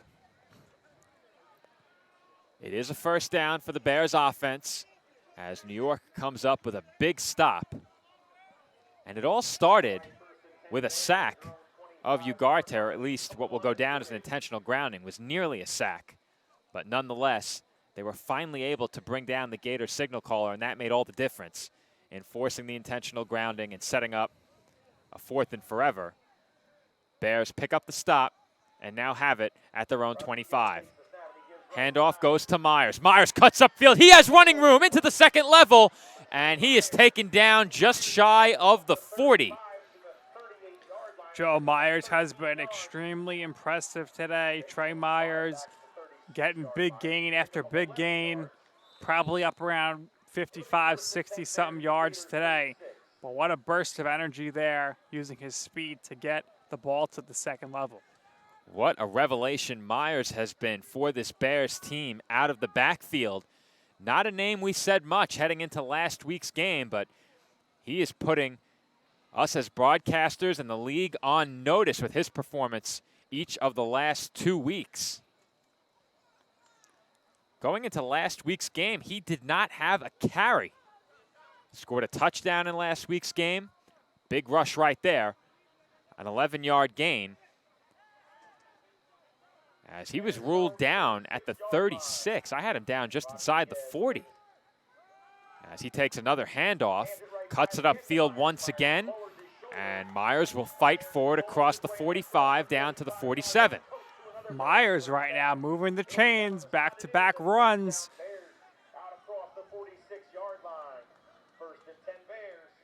First and 10 for New York once again. 2 big runs on first down.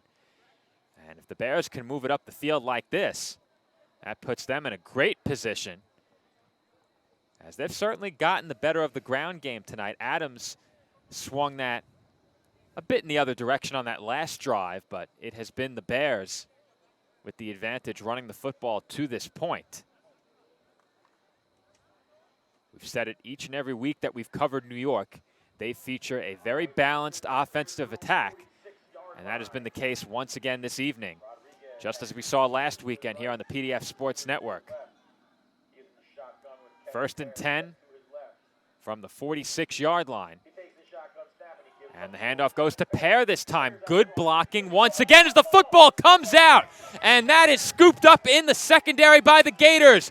Antoine Earl with the fumble recovery. And he is pushed out of bounds in Bears territory at about the 42-yard line. Huge turnover forced by this Harlem defense.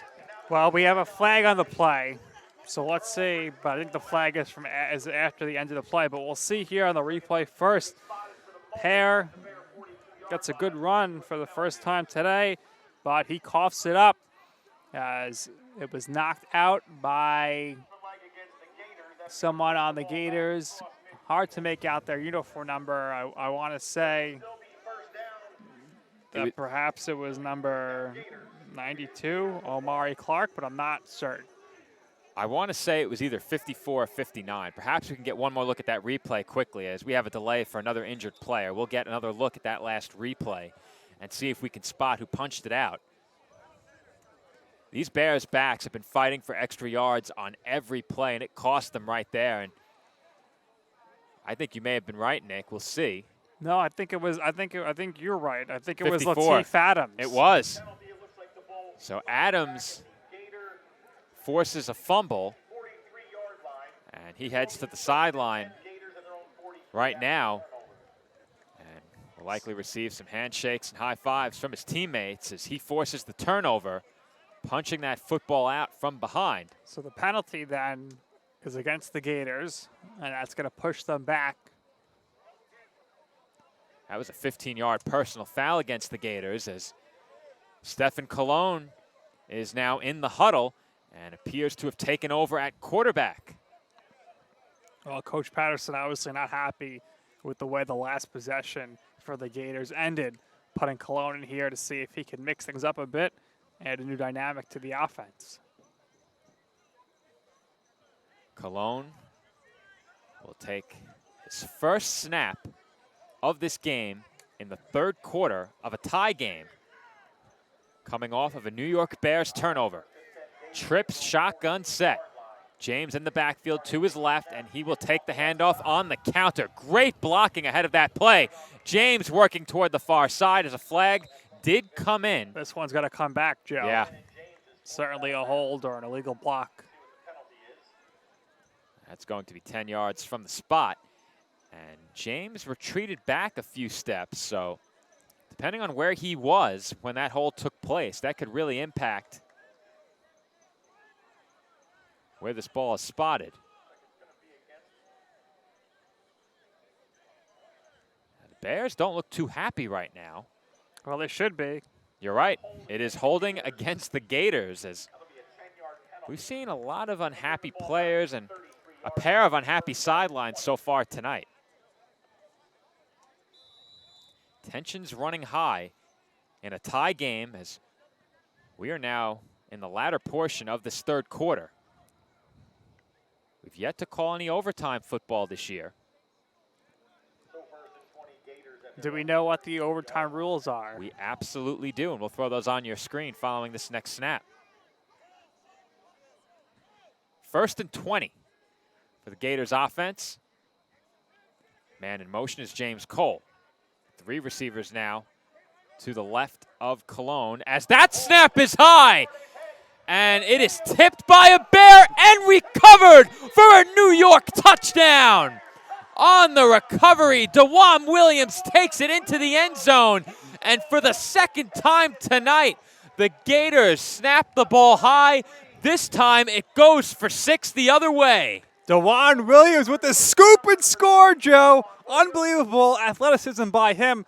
First of all, horrible snap. That ball goes way over Cologne's head. He had no chance to catch that one. But look at that. The left-handed bat to himself, picks it up, the scoop and score. Tremendous job there.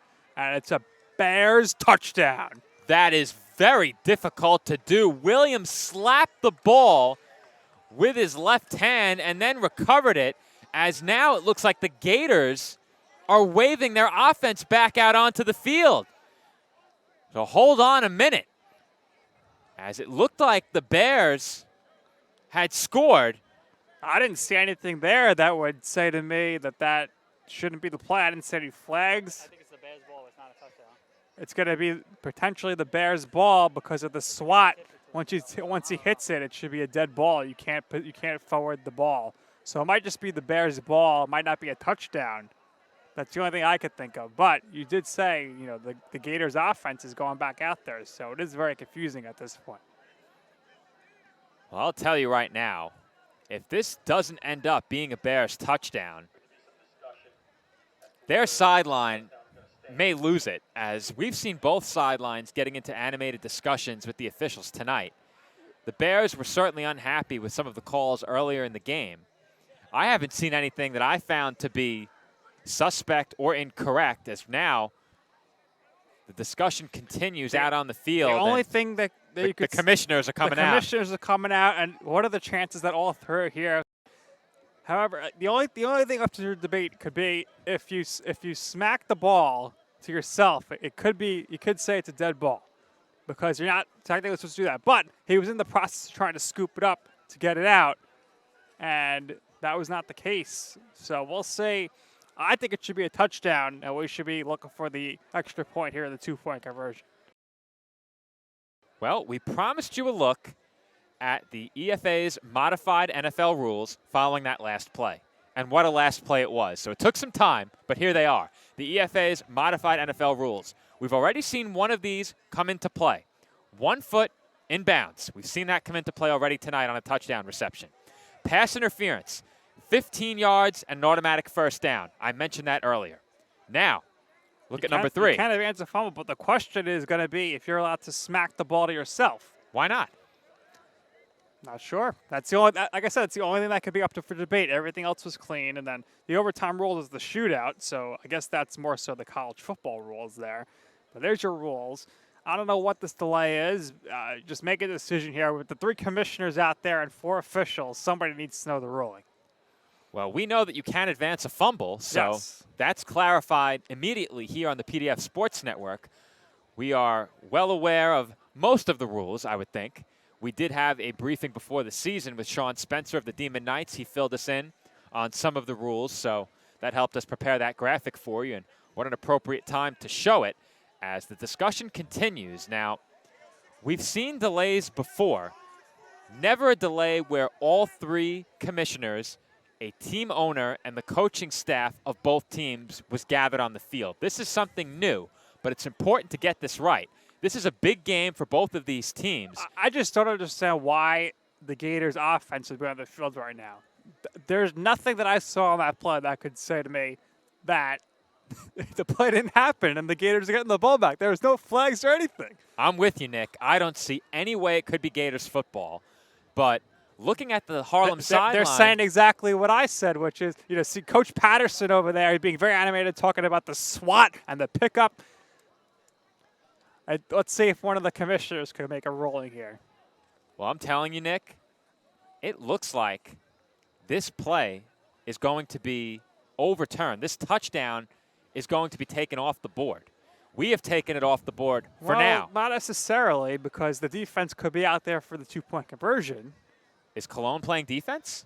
Because he's in that huddle. Well, there is 2 twos, so it could be Mike Velez. I don't think that's him. Well, how are you going to say then that the James Gators? Cole is out there as well. He's the only number 8, correct? I don't know. I don't understand. If I'm the Bears right now, I'd be furious. Because what could it's a horrible snap. It goes over Cologne's head. It's picked up, and it goes in the end zone. And that's it. Well, you're looking at the Gators huddle right now. That was the Gators offensive huddle that you just saw on your screen. But this is really incredible. Let's get another replay here if we can, just to see if maybe there's something we missed. I don't think there's anything we missed. It's pretty clear as day, Joe, that the snap goes over Cologne's head. I'm not sure what we could possibly see. I think the that Bears would had change 12 anything. guys on the field.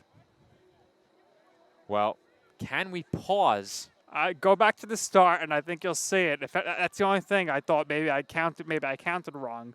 All right, so we're on our monitor right now trying to count. All right, Pat, give us a thumbs up for 12 if you can see 12. Here's another look at the play. I don't think so. Nope, it's not. Thought maybe there's somebody in the background, but that was just the sideline there. So. All right. I just don't see how tipping the ball to yourself. And I just don't see why this delay is taking so long either. Well, I'll tell you right now, Jason Walker is not happy. So my guess is that this touchdown is coming off the board. And this discussion is still going on. So I have never seen anything like this in any event I've covered.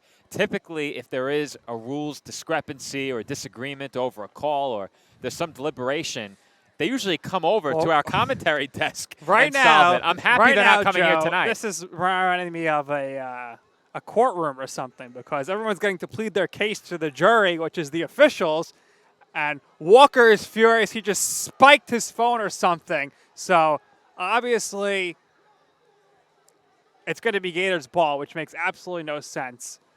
The Gators are asking for a flag on Walker for unsportsmanlike conduct. I don't know what's going on, but the officials, Joe, have completely lost the hold of this game. I'm not sure what to say because I don't know exactly what the ruling was. Now, I'm shocked, that I can tell you, and I did not see anything that would lead me to believe that that touchdown should come off the board. But it looks like the issue was with the SWAT. And yeah, but why would that change? Okay, the SWAT's a problem. As soon as it's touched, say dead ball there. You're getting the ball at the 9, the 8. Why is it going to be Gators' ball? That makes absolutely no sense. We'll get one more look at it. But like I said, I'm not sure what we could possibly see on this replay that would change anything. And the Gators' offense is out there on the field. High snap. I just don't know what could be the ruling that would overturn that touchdown. I certainly don't see what could give Harlem possession. I don't see anything there. I just don't understand. And the only thing could be if they said, oh, the play clock expired or something before the snap. But there was no flag. There was no whistle on the play. So I don't know what you could possibly be doing after the fact. Well, it looks like the Gators offense, when they do ultimately resume play, will take over from right on their own goal line. Which makes no sense at all whatsoever. Which means that the play was blown dead where the ball was touched. Yeah, but the ball was touched by the Bears. I don't understand. I'm with you, Nick. I am perplexed. Now, it looks like someone on the sideline, one of the league commissioners. Is calling another commissioner or calling all three are here. One of our favorite referees. Gunslinging Gregory Harris, maybe? Get him on the line? Gunslinging Gregory Harris is going to have to come here to figure this out for us. Well, we thank official Gregory Harris for sending us a copy of all of the official hand signals so that when we don't have an up-close look at the action, we can get some help. Now, we're not sure it was him throwing the football during that game, but that's a nickname that stuck with us. Maybe the officials are saying they can't advance the fumble, but if they want the rules, they can come up to us, so we'll give them the rules. We're getting some boos now. I think it's this is out of control here. I hope they're still doing the running clock. This game's going to be over any second now. If the clock was running, we would be nearing the end of the fourth quarter, that's for sure. This delay has been going on now for quite some time. I do believe we have time stamps on our replay, so we can tell you exactly how long it's been, and even 10 minutes. Too long. Cancel the fourth quarter. Let's end the same game in a tie. I mean, this is ridiculous, Joe. The officials need. I hate to bury the officials because, as some of our listeners may know, I am a baseball umpire, but this is ridiculous. You have 3 commissioners here, 4 officials, and not one person knows what to make the ruling. It's ridiculous. I just want to know what the ruling is, and I think we're going to have to send someone down, maybe our engineer. I think we're going to have to go ask George what's up. When George returns, we'll have Pat go get the ruling. Now, so does Pat know who George is, though? George is the commissioner standing on the field right now conversing with the official. So I think George would give us the ruling quickly. He might even come up and give it to us himself. I think George has no clue what the ruling is at this point. Unfortunately, I think they're waiting for this other commissioner. Pat, get this guy on the phone here. He's calling into, I guess, Chelsea, Manhattan at the headquarters or something. He's trying to figure out what the ruling is on his phone. So we'll see if maybe he gets the right answer on his machine. But you could also see George coming across the screen now to talk to the official. Again, Pat's going to go down there, hopefully get us an answer. Our engineer, Patrick Fleming, will double as a sideline reporter. He is heading down the stairs. There he is. Pat does not know how to get to the field, though. He's going the wrong way. He might be boxed in. Let's see if Pat can get to the field. He's not in uniform. He's going, gone. He's out of here. Where's his blue hoodie? Where's his polo? Now George is going back to the center of the field. Oh, so boy. We'll see if Pat's able to get on the field. There he is. As Pat makes his way down. Pat. Oh, boy. They're going to wonder, where did this fan come from? Nobody's going to know who this is. Heading out onto the field. Pat's going up to the guy that's on the phone. He's talking about who he talked to. The guy on the phone's probably like, we're in the mountains. I didn't have good service. I don't know what's going on. That's why they sent George back to the official huddle. George is going to the other sideline now. This is just out of control, Joe. I think their first reaction has to be, who are you? As this hooded figure emerges from the sideline, and Pat is heading back. There he is, as he gives us a wave from down on field level. Oh, boy. I know our viewers, and especially those watching us right now at about 2 o'clock in the morning Eastern time on DVTV are loving this. Loving this. The boos are getting louder. I don't know. The crowd is getting rowdy right now. They are booing the officials. They're booing the owners. And it's just out of control. And the DJ's having a good time, though. We wait. And it looks like we are as close to getting started as we have been for quite some time now. The fans saw our engineer, Pat, head down to the field. Now, additional fans have taken to the field to get the call. Incredible. Incredible. Pat is starting a trend. But if you look now, Joe, we're going back to the original spot of the play. So what, did the play just not happen? I don't understand. All right, let's see if we can get the call. Now, our engineer, Patrick Fleming's about to make his on-air debut. Pat, share the call. All right, guys. So the commissioner said that it was a legal forward pass batting by the defense, so offense gets to keep the ball and replay down. I don't agree with that at all. And Coach Walker, Joe, has every right to be absolutely furious. He should play the rest of this game under protest. Illegal forward pass, he didn't have possession. I cannot believe that call, if that is the call. And that is the call. I'm just dumbfounded. And I've been known for some very colorful reactions to some questionable calls in the past. I'm not sure I've ever seen anything like that. I have to subdue myself. Well, usually, Joe, you say there's some home cooking, but I think there's some road cooking here because this is absolutely atrocious. I cannot believe that they called an illegal forward pass on a defensive player. I have never seen that in an NFL game. I've obviously never seen that in a football game I've called. Maybe I should go relay the message to the public address announcer, Bill, while we have a few moments here. It is an illegal forward pass on the defense that results in the Gators keeping possession, and it looks like they are taking over from the original line of scrimmage. Let's start the running clock, please, because this is a uncalled for 25-minute delay. Well, I'll tell you, we were not the only ones who went down to the field to get the call. We had fans go down to the field and get the call as well. A lot of confused spectators here at the Sports Center, and this is just unbelievable.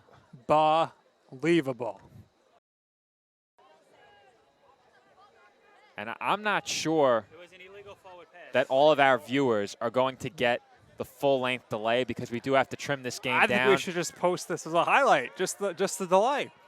We may have to post this as an extra, This a behind-the-scenes, is unbelievable. a behind-the-scenes segment. Those fans were really booing. I'm speechless. I think we should send Pat back on the field to ask why this clock hasn't started. Play ball. All right, so our producer at home wants one last replay. Let's get one more look at it before this next snap. One more time. We've looked at this play no less than about 5 times already. The call, once again, is a legal forward pass against the defense. So the snap is high, and that was ruled an illegal forward pass on that tip. I never seen the fact that a defender who doesn't have the ball in his hand is called for an illegal forward pass. You have to have the ball, have possession to pass it. They're saying that Williams tapped the ball to himself, which happened at the 17-yard line. So the official call is coming over the public address right now. So it's a first and 20. That snap almost went high again. So it couldn't have been that the play didn't happen because they did. It's still backed up 10 yards from the original marker. So I guess wherever he tapped the ball, they're saying we had holding. That's dead.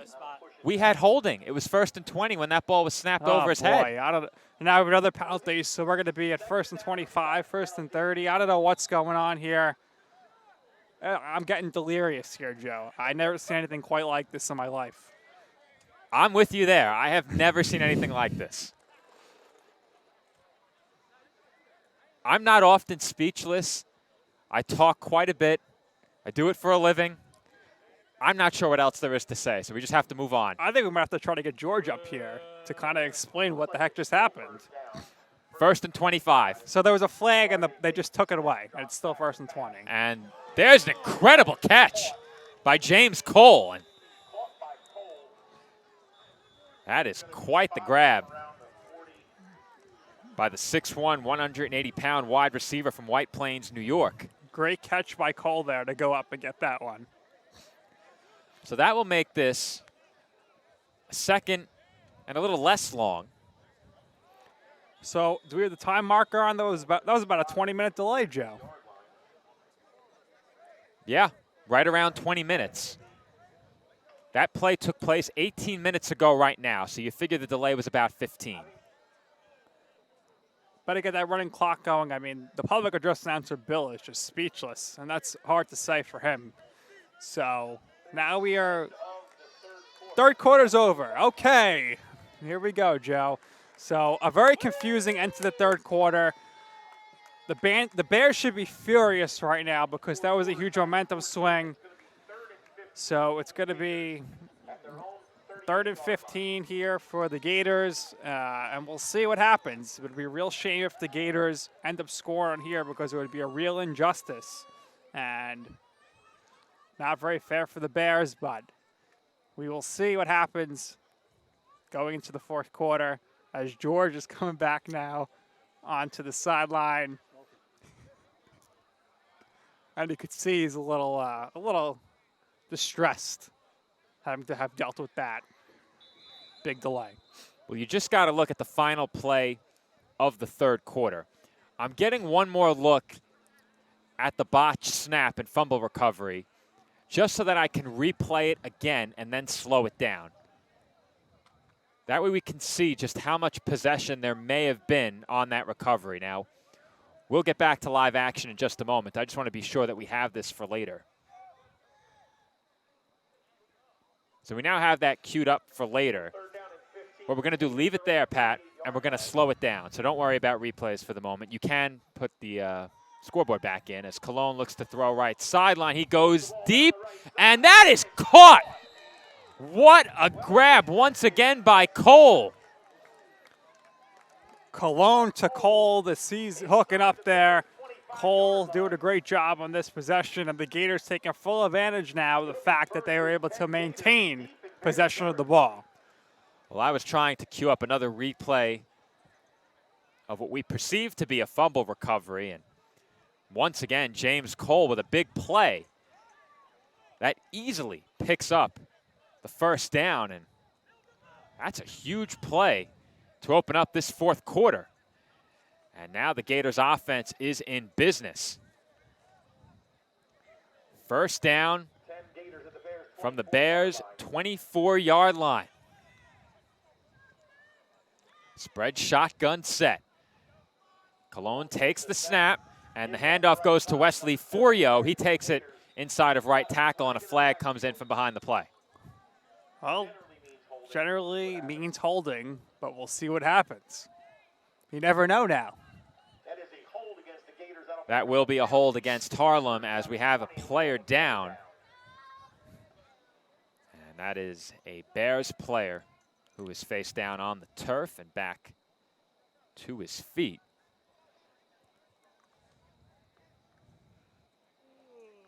Tough to get a number there, but that will. It may have been Jelani Hanks, I think. I'm not too sure. A lot of players wear the jersey tucked beneath the pads, so it makes it hard to get the bottom half of the numbers. Could have maybe been Kev Toussaint as well. Not too sure, though. It's either a 9'8" or a 5'8". It's tough to tell. 5'9" maybe. We won't know. Once again, the Gators have a 1st and 20. Shotgun snaps have been an issue tonight. They haven't run the ball particularly well. So if you're the Bears here and you can slow down this passing attack, you put yourself in a good position late in this game. Forio in motion. Cologne throws left. It's a screen. He has Wilson, and Wilson is tackled just across the 30 at about the 32-yard line. make that the 28-yard line. Well, the Gators here looking to capitalize on some sort of a mishap before at the end of the third quarter. And so far they're doing that here, making their way downfield, led by James Cole. 2nd down and 15 for the Harlem offense. This drive, first possession for either team during the 4th quarter, as we had a lengthy delay at the end of the 3rd. And that is a play that we will replay many, many times over the course of the week. I'm sure it'll be all the talk of the EFA Facebook group. It sure will. I don't doubt that for a second. Once again, Gators in the shotgun. Cologne looks to throw. He's looking left, throws deep, and that is over the intended target, Kadeem Wilson. All right, well, we'll see if the Gators try to go for a little closer to the sticks here, if they continue to try to go for the first down, because it is 3rd and 15 now, but we do know they will be going for it on 4th. Now, does that mindset change later in the game? Do you want to perhaps force the Bears to drive the length of the field? Do you have a punter? All of those are valid questions right now. I think the mindset certainly changes late in the game. But like you said, Nick, I do believe that in this spot they would go for it inside the 30. Now, if it's 4th and 15, is that a chance you take? Do you net anything if you punt? I don't know. I don't think they're going to – I think they'd probably punt it into the end zone from here. They would perhaps be wise to try. We'll see. At the very least, if you're the Gators offense, you want to try and pick up a few yards and make it a 4th and manageable. 5 wide. Cologne takes the snap. He's looking left again. Now looks right, steps forward, under pressure, throws downfield, and he's intercepted. That is Toussaint on the pick, and he is tackled at the 15-yard line. Well, Joe, to quote the great Rasheed Wallace, ball don't lie. And we'll look at the replay of that. That's some sweet justice there for the Bears sideline as they get the big interception here as their touchdown before it comes off the board. Looked like the Gators are going to score. Cologne takes the snap, gets a lot of time in the pocket, steps up and throws it to nobody except the Bears player right there. So great job by the Bears to maintain their composure and prevent the Gators from scoring. Now, I couldn't get a look at who it was on the last replay. Perhaps if we get one more look at it, I can see. I think it was that number 17. Well, it was Toussaint on the pick, but the player I was looking for was the player who applied the pressure to Cologne. Here's one more look at it. And the player who came in and pressured Cologne at that final moment was the one who forced that interception, because Cologne would have been able to run. And there you see the late pressure off the defensive line. Impossible to tell on the monitor who it was that applied that late pressure on Cologne. But it was that pressure that forced Cologne to get rid of the football when he probably could have run it. And that throw sailed high for an INT. Bears first down. Screen pass dropped by Abalos. And that is recovered by the Gators. I did not hear a whistle. It was not a forward pass, I don't think. Incomplete but is the ruling. Nobody blew the whistle. Nobody put up anything. We're gonna look there. I thought maybe it was behind the line of scrimmage. We have a very poor angle. But it could have been. If it was an incomplete pass, then it doesn't matter. If it went off his hands, so we'll see. That's close, but I think it was a forward pass. It looks like Rodriguez was standing inside the 5, and that throw was just out across the 5. It was awfully close, but a forward pass. Imagine that call had gone the other way. The fans are getting pretty rowdy right now, and can't blame them. It's been a long night here. We had that 20-minute delay before, but let's see. I mean, this is a close game right now. Of course, obviously, tie game 14-14 in the 4th quarter. Certainly a crowd partial to the home team here in Hillburn as Rodriguez wants to throw. He throws one deep left, and that is swatted away at the last moment by Tajay Montgomery.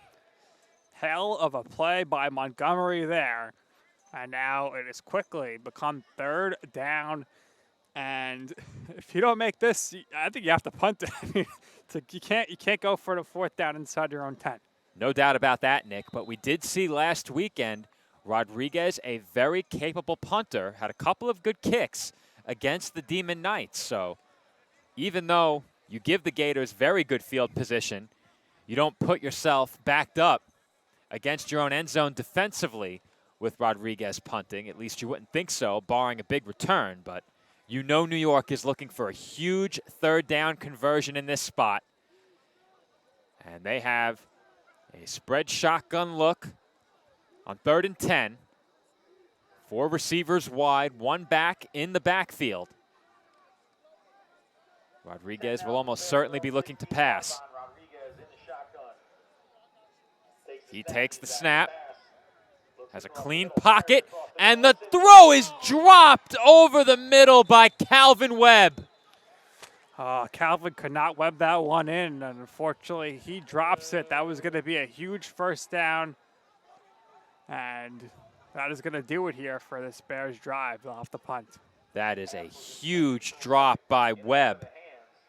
And if I'm not mistaken, he dropped one last week as well that would have gone for a touchdown. And that was immediately following a drive where he had 2 huge receptions to keep a Bears drive alive. The good came with the bad last week for Webb. And if I'm not mistaken, that was his first target tonight. He was wide open. And Rodriguez had a tremendous pocket as well. He had a clean pocket to throw from. Webb settled right in the middle of a Gators zone. He was all alone in the middle of the field. And now it will not be Rodriguez punting. It will be the kicker, Jared Mays, who's done a great job tonight. He will send it away. Wilson and James are back deep for the Gators. Better hope for a good snap here. For sure. Timeout, Bears. All right, so we'll have to wait just a bit longer for this Bears punt. Now, on that last drive, we had 3 incomplete passes. So the clock should not have been running, which would mean we're still very early in this 4th quarter. Timeout was called by New York. And we will get another look here at what was a very controversial play, to put it mildly. Now, Pat, what you're going to do here, you're going to capture a replay and cut it so that we can slow this one down. So let this finish and then capture a replay again. So you're going to capture the replay here. Now, what I want you to do, you zoom in, clip it so that we have just that fumble, or what looked to be a fumble.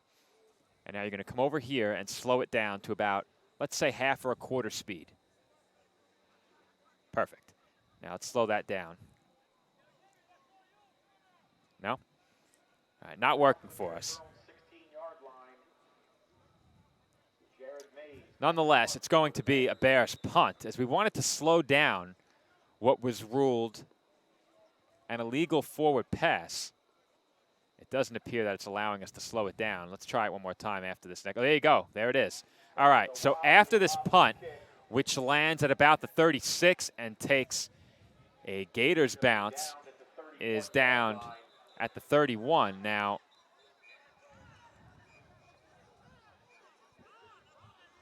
we have yet more controversy. Now, let's take a look at this replay. All right, here it is in slow motion. The snap sails over the head of Cologne. Now, what we're looking for here is an illegal forward pass on the defense.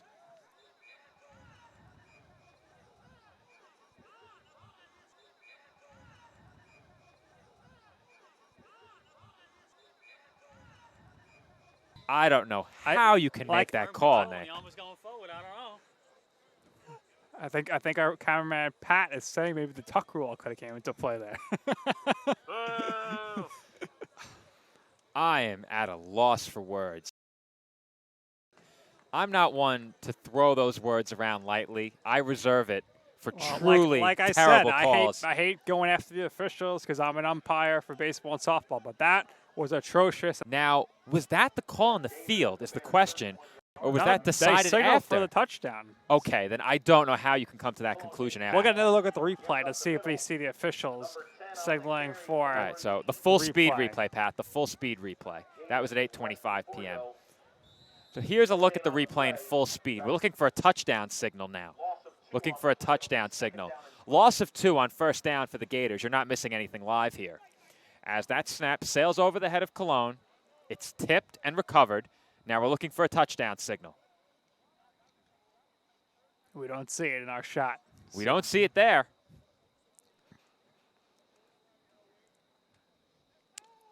Now, like I said, if touchdown was signaled and awarded initially, I'm not sure how you could go back and then change your minds. I just can't. I can't believe that's called an illegal forward pass. The more I watch it, the more frustrated I'm becoming. As Cologne looks to throw here, he completes a pass over the middle. That's Wilson, and that's going to be just short of a first down. So now we have a huge 3rd and 1 coming up. Just a lot of controversy here this evening, Joe, and it's good for us because we're going to get a highly viewed broadcast. So we thank you for all of you for watching us right now because I'm sure everybody's tuning in to see that crazy play. Cologne wants to sneak it. Trying to get the first down there. He barely got it. He was initially stood up at the line and eventually did pick up the first down. Here's a look at the last completion, tail end of it anyway, as Wilson made the grab over the middle. But we want to give that call from the end of the 3rd quarter the attention it is due. As you said, Nick, we are certain that that play is one that is going to be talked about on the EFA Facebook page, on the message boards all week long. And we want to make sure that we have it analyzed from every angle. Anthony Green, linebacker for the Bears, being helped off. He went down on that last play. It's going to be 1st and 10 from inside the 20. This next snap will come from the 19-yard line as once again we get a look at it. And I think, for my sake, that needs to be the last look at it.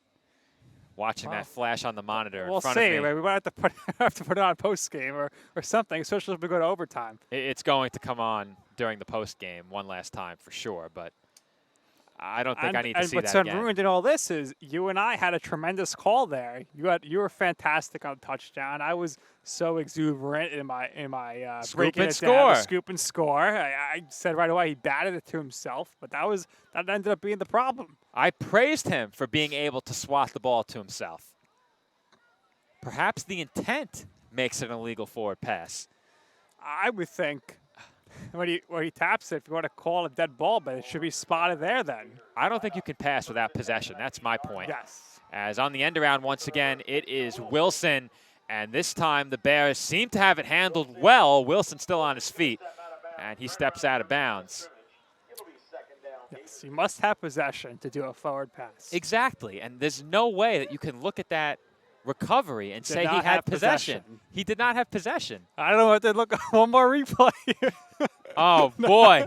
Boy, oh, boy. This isn't the replay. This is the last play. This is the end around. Oh, boy. Wilson traveled a nice distance there, but didn't pick up much. Officially no gain, and it will be 2nd down and 10. I think we're still early here in the 4th quarter. I would say we're at about the midway point. And if the Gators don't score here, we get thrust into a very interesting situation where the home team might be driving to win it in the final minutes. Harlem wants no part of that. They are in the red zone. Spread shotgun set as Cologne looks to pass. He throws left, and that is caught by Wilson, who is pushed out of bounds around the 15 or 16-yard line. That's going to be officially a 6-yard gain, setting up a 3rd down and 4.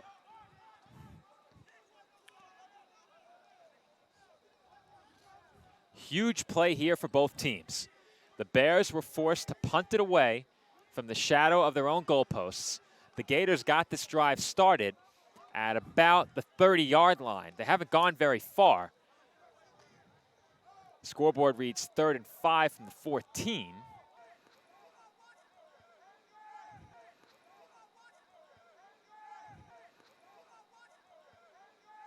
Some Gators yelling at some fans. Once again, we have a sweep. The handoff goes to James, and he is going nowhere. Now, the Gators sideline has been going back and forth with some Bears fans all night. To this point, it has been good-natured. And it wouldn't be the first time that I've seen players going back and forth with fans. We've seen it at Things CSI. are getting a little chippy here tonight between the Bears fans and the Gators.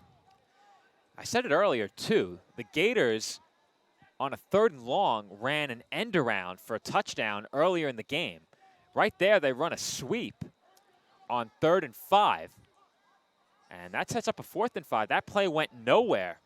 They're going to spread the field once again, 5 receivers wide. This is going to be a huge play in this game, tied at 14 in the 4th quarter. 4th down.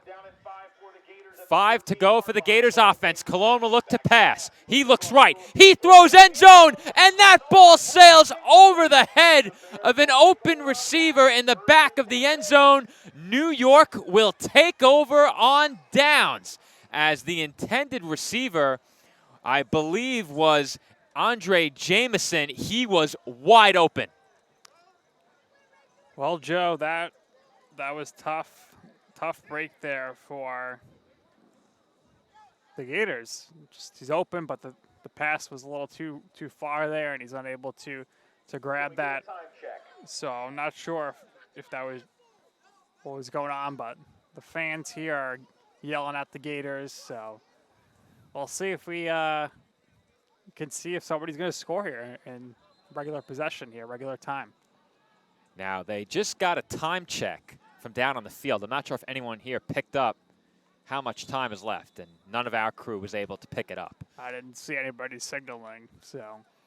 Perhaps we'll get a signal here. But either way, I would suspect that we are beyond the midway point of the 4th quarter right now. Bears offense takes over at their own 14. 5 minutes and 17 seconds remaining, I believe. So plenty of time here for the Bears to take it downfield and score if they're able to do so. First down snap from the 14, and that pass is dropped. A couple of key drops for the Bears these last couple of possessions. They had a huge drop earlier in the game as well. And aside from the fumble that wasn't, the story for the Bears, if they're looking at what they could have done differently in this game, should it not go their way, they're going to look back on some of these drop passes and really regret them. Absolutely. A couple of drops that could have been big first downs. Now, I'm wondering, Joe, if when the Gators get the ball back, do you think they go back to David Ugarte at quarterback? No shot. I would be shocked. I think they came into this game with a plan. Ugarte got his snaps. This is Cologne's game to win or lose down the stretch. I just think they come in with a plan and they follow it through to the end. Pistol set for the Bears. It's a toss. And Myers is taken down well behind the line of scrimmage. And all of a sudden, this Gators defense has really stepped up their game these last couple of drives. No doubt about it. And I think a lot of it has to do with the fact that the Bears are deep in their zone, pinned up against the goal line here. So they haven't been able to really do much offensively with a limited amount of space. Well, I don't think starting from the 14 should change very much. Of course, you want to avoid a sack, but you can afford to take a sack in that spot. You don't want to, but it's not going to result in a safety, which I think right now is the most important thing. They've looked to keep the ball on the ground or pass short. They had a big completion on 3rd down that was dropped on their last possession. Once again, it's 3rd and long, this time 3rd and 16. The Gators sideline chanting defense. They want to give their offense a chance to win it. Rodriguez once again in the shotgun. Trip set. He wants to throw. He throws toward the near side, and that pass is caught. Was it enough for a first down? 1 yard short, Nick. What do you do? You go with the fake punt, because I saw in the last punt, the punter had so much time to punt it, he was thinking about moving. And I think it actually would work, but I think they're going to just go for it. I think going for it's the right call here. And the reason I say that is because the punt on the last drive didn't net them much, only a few yards. Did you get another look at that throw and catch? Forever Williams on the out route. I think the punt team's coming in, though. I would not blame them if they went for it. And I think the reason that I'm okay with it mostly is because there should be about 3 or 4 minutes left. Well, what you said Rodriguez could punt, so why not give him the option? Let him snap it, and if he wants to see something, go for it. Otherwise, punt. That would be interesting because he could take that snap and throw it just as easily as he could punt it. Right. Now, the last punt netted them so little that I think on a 4th and 1, you would consider going for it because in the worst case, the Gators score. You would have had 2 timeouts left before they just burned that last one. So now the Bears are down to 1 timeout. But if you have 2 timeouts left and the Gators take over at the 22-yard line, at the very least, you probably get the ball back if the Gators score. Probably. That's not a sure thing, but in all likelihood, you get the ball back. Also, it's only 4th and 1. Right. The last punt netted nothing. That's the reason why I was leaning toward going for it, or I would be leaning toward going for it if I was the Bears. All right, we'll see. I mean, I did do a little bit of a personnel swap. But I think maybe the best strategy is you let Rodriguez have the option, the run-pass-kick option. That would be a very, very interesting play call. I do not envy Jason Walker in this spot. Not at all. Tough call. You had a brutal call go against you earlier. And taking a look, the Bears offense is coming back out onto the field. They are going to go for it. It is officially 4th down and 2, not 1. Oh. The spot was moved back. The lines judge initially spotted that 1 yard short. He has taken a couple of steps back. It is going to be a 4th down and 2. New York has it at their own 22-yard line. We are still tied at 14. Closing minutes of the 4th quarter. Rodriguez in the shotgun, 4 receivers wide, pair in the backfield. We await the snap as Rodriguez could try and draw them off sides. He hands off to Pear, and Pear is going nowhere. He is stuffed, and the Gators will take over on downs. Well, that could be it for the Bears here, depending on if the Gators punch it in quickly or not. But the Bears' defense has been good the last few possessions, so we'll see how this one shakes out. Probably around 4 minutes or less left in this game. I would think that we're somewhere inside of about 4 minutes. And the Gators, as you can see on your screen, fired up after that last stop, and rightfully so. But how deflating does that have to be for the Bears sideline? If they can somehow get another chance in this game, it would likely be with very little time. Gators will hand off on 1st down, and that very nearly could have been a block in the back. I think it was a loss. Oh, no, gain. That was very nearly a loss, and a block on the edge saved that play from going for probably a 5-yard loss. It's going to be a 2nd down and 7 officially from the 19-yard line.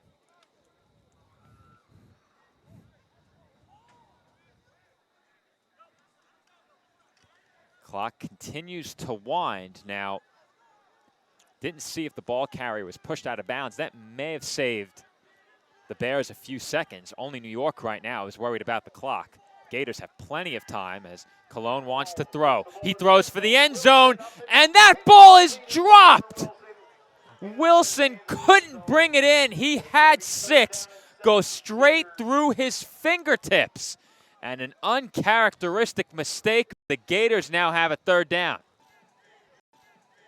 I thought Justin Sapini there of the Bears, he almost picked that one off after Wilson tipped it down and almost hit in his hands there, but it went out of bounds. It is going to be 3rd down and long.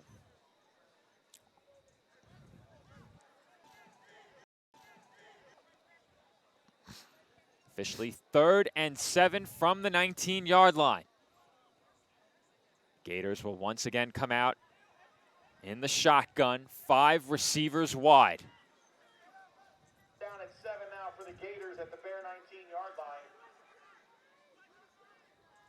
Bears not showing any pressure here. Just 2 down linemen. They rush 4. Cologne wanted to run. He scrambles right. He's running out of time, throws across his body, and that pass is swatted away. Well, 4th down, Joe, and I don't think the Gators have a field goal kicker. If they did, I think you go for the field goal here. That could probably be the game, but we'll see. This is 3 possessions in a row now. It's going to come down to if the Bears can make a big stop. On the pass deflection, had to be careful not to arrive too early.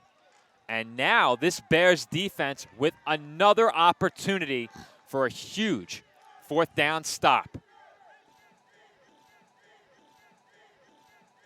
The Bears sideline chanting defense, just as the Gators sideline was doing on the previous 4th down play. And timeout has been called by the Gators. Now, Nick, you speculated perhaps a run, pass, kick option on the last 4th down for the Bears. They ultimately went for it, handed the ball off, and they failed on 4th down. What are you looking for from the Gators here on 4th and 7? I think Cologne's going to look to run, or he's going to hit Wilson in stride. I think that's probably the only 2 options that I could be thinking of. Maybe Cole gets open here, but they're definitely going to be passing the ball unless it's a direct run by Cologne. We've seen a bunch of those jet sweeps, though, the end arounds to Wilson. So hasn't really worked as of late, though. If they ran a sweep play here on a 4th and 7, I'd be shocked. I think we've seen these 2 teams both like to work the sidelines. The Bears specifically on the screen passes, and the Gators have been throwing to the sideline quite a bit in situations like this. When they know they need a certain amount of yardage, they run a route to the sideline, make a break out toward the sideline at the sticks. And those have been plays that it appears both Ugarte and Cologne have been very comfortable throwing. If you're the Bears, I think you have to protect the sidelines here. That being said, you also can't concede passes down the field. And there have been openings there for the Gators, especially as the quarterback spends more time in the pocket.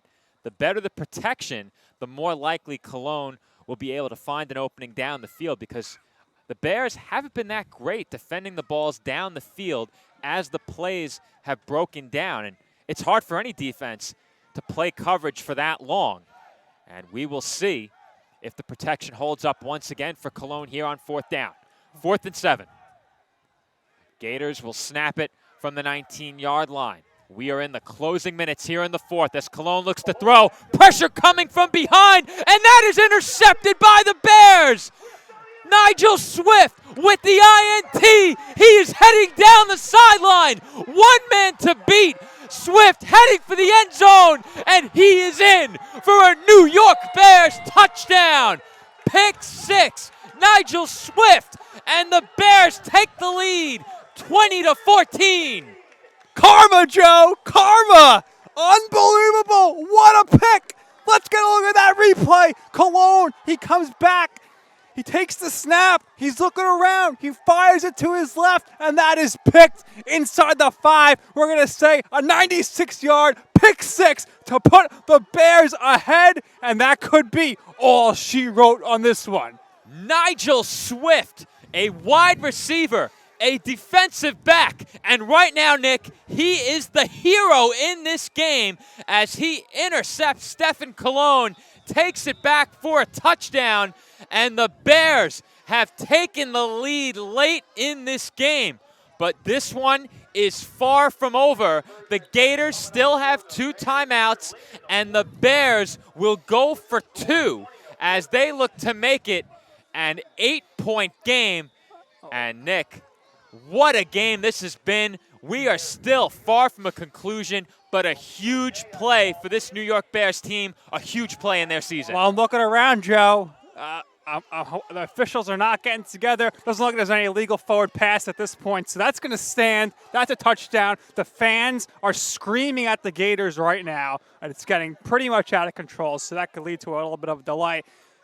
This is a huge, huge, huge 2-point conversion here for the Bears. They need to get this here, and that'll give them a great shot at sealing the deal here on this one to pick up the victory. Well, I'm very thankful that we have our own perch up here. We have a lock on the gate. It's not too easy to get up here. I don't want to get caught in the middle of the back and forth between the Gators and the fans. We got our own private exit. We're going to the elevator right to the car. We're out of here. We are parked right by the – we are booking it when this game is over. But I do got to say, I mean, this is – thank you, EFA, for putting us here. Beautiful amenities here at the Torn Valley Sports Complex in Hillburn, New York. Our own private perch. We have lights. We have electricity, which we don't always have.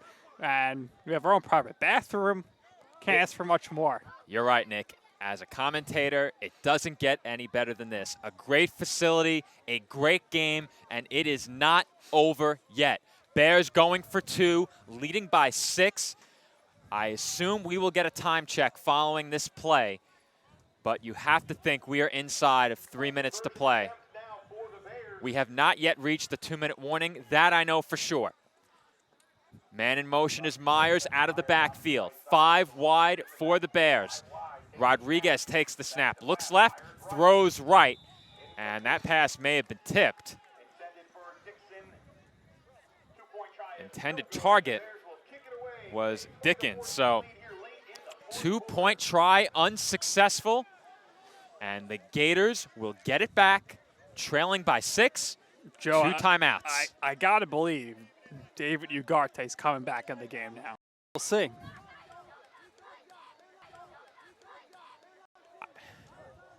I just don't think that you bench your quarterback.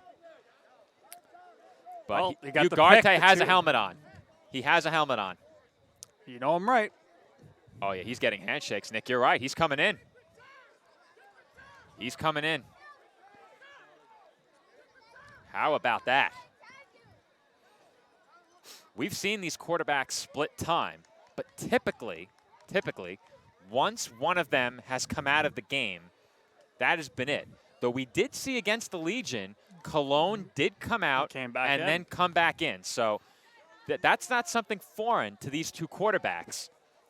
But Ugarte will get the chance to lead a game-tying or potentially game-winning drive, trailing by 6 points. Well, Joe, this has been a tremendous game. Some things we've never seen before, we'll never see again happen in this one.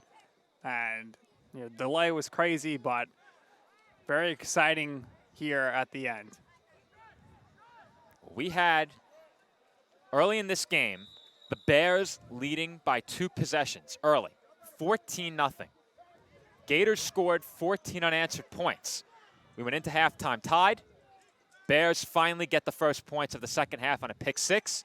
They lead it 20-14 as that kickoff was muffed in the back by James, and he will look to turn upfield now. He has some blocking. James toward the far side, and he will make something of this kick return as he is finally tackled at the 42-yard line. I think he was marked out of bounds at the 39, but Nick, that kick was initially muffed, and the Gators still will start at their own 39. Great kick, and it's muffed there, but fantastic job there by James to recover and turn it up big time there, and pretty solid position here. So 2 minutes and 55 seconds left here, which is plenty of time for the Gators to score. They also have 2 timeouts plus the 2-minute warning. Jared Mays is listed as number 29 on the roster. We assume that it is Mays who has been kicking off, and it looks like he is going to take a position at the end of the D line. So we'll see if he settles down there or not. But nonetheless, if that is Mays kicking, he has done a tremendous job tonight. We don't get a chance to talk much about special teams on the kicking side of things, but Mays has really done a very good job kicking tonight. 5 receivers wide for the Gators. First down from their own 39. Another high snap pulled in by Ugarte. He pump fakes, pressure coming, and he is strip sacked from behind. The ball is loose. Fight for possession, and it looks like the Bears may have taken it away from Ugarte. Which way will this one go? Well, Joe, it's going to be a scramble down there right now because the officials didn't make a ruling either way. Initially looked like the Bears had it, but it looks like the Gators are going to come out of the cover with it, out of the pile up with it. But we'll take a look at the replay.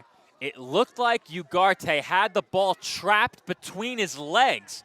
If that counts as possession, he had it. Oh, boy, Nick. I don't know about that one. Is that possession or is it not? That is the question. It has to be 2 hands. I'm with you. But I think the officials didn't make a calling, and at the end of it, a Gator player ended up having the ball, and that's what determined the possession. Well, I'll tell you, he had the ball trapped between his calves and then put his hands on it. That is not possession in my book. And after that, it looks like the Bears took it from him. But the drive continues. The clock is running. 2nd and 15. Free play, and that one's blown dead. Now, false start, false start will be the call. It could be both, so it could be offsetting. But it can't be both, actually. So I think it was. It was a neutral zone infraction. That was a free play, but they blew it dead. So the Gators will get the 5 yards back. Perhaps more importantly, that will stop the clock and give Harlem a chance to talk things over a bit. Very hectic situation following that last play.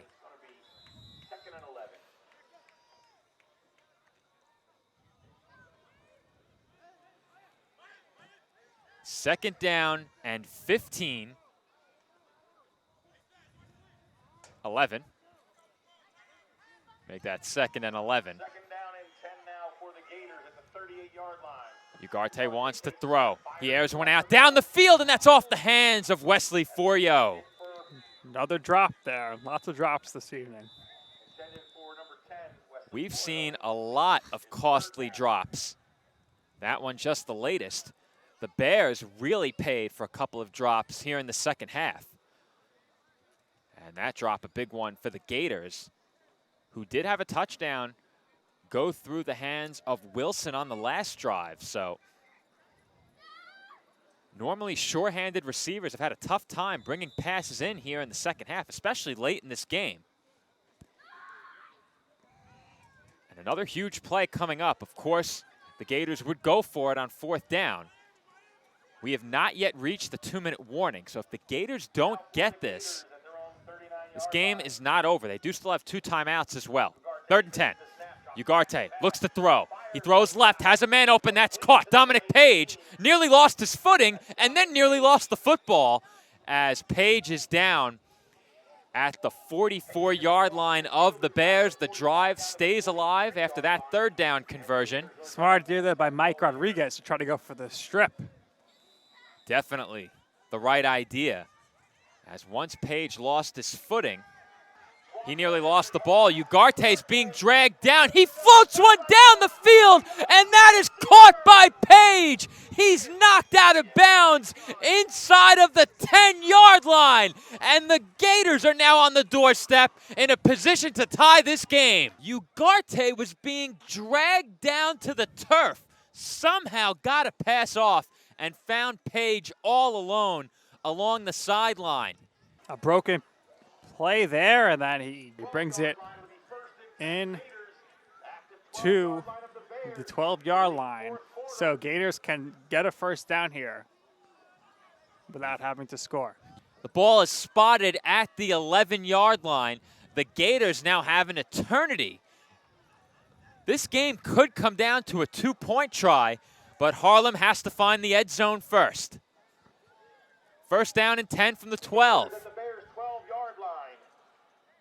Ugarte takes in another high snap. He rolls left, cuts up field. He looks to run. He's headed for the goal line, and he is in for a Gators touchdown.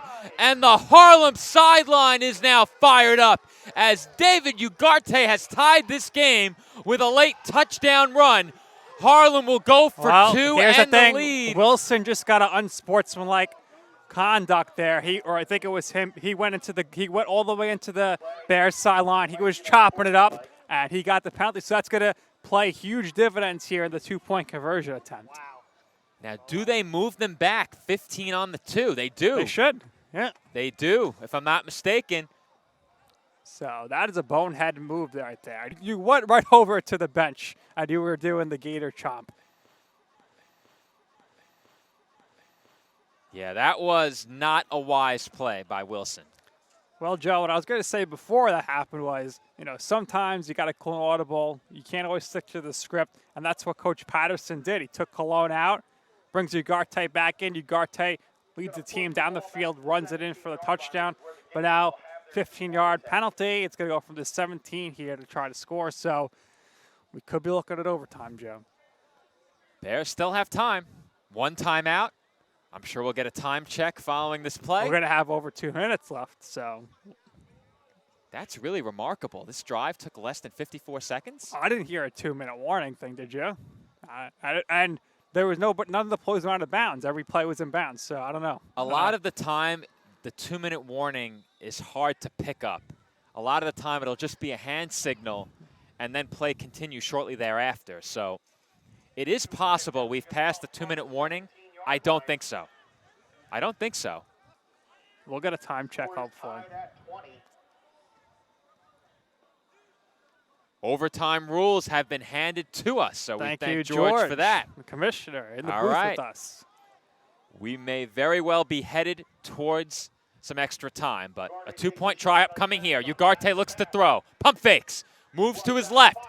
He has time. He's waving his receivers to the other corner of the end zone. He throws, and that is caught. Flag, though. Flag is in.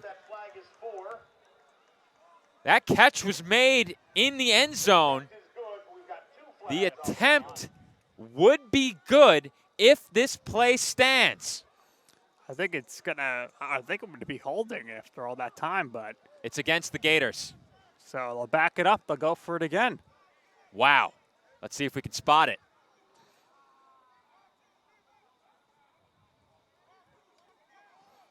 Maybe could have been a block in the back. If I see, I'm looking. Let's see right there.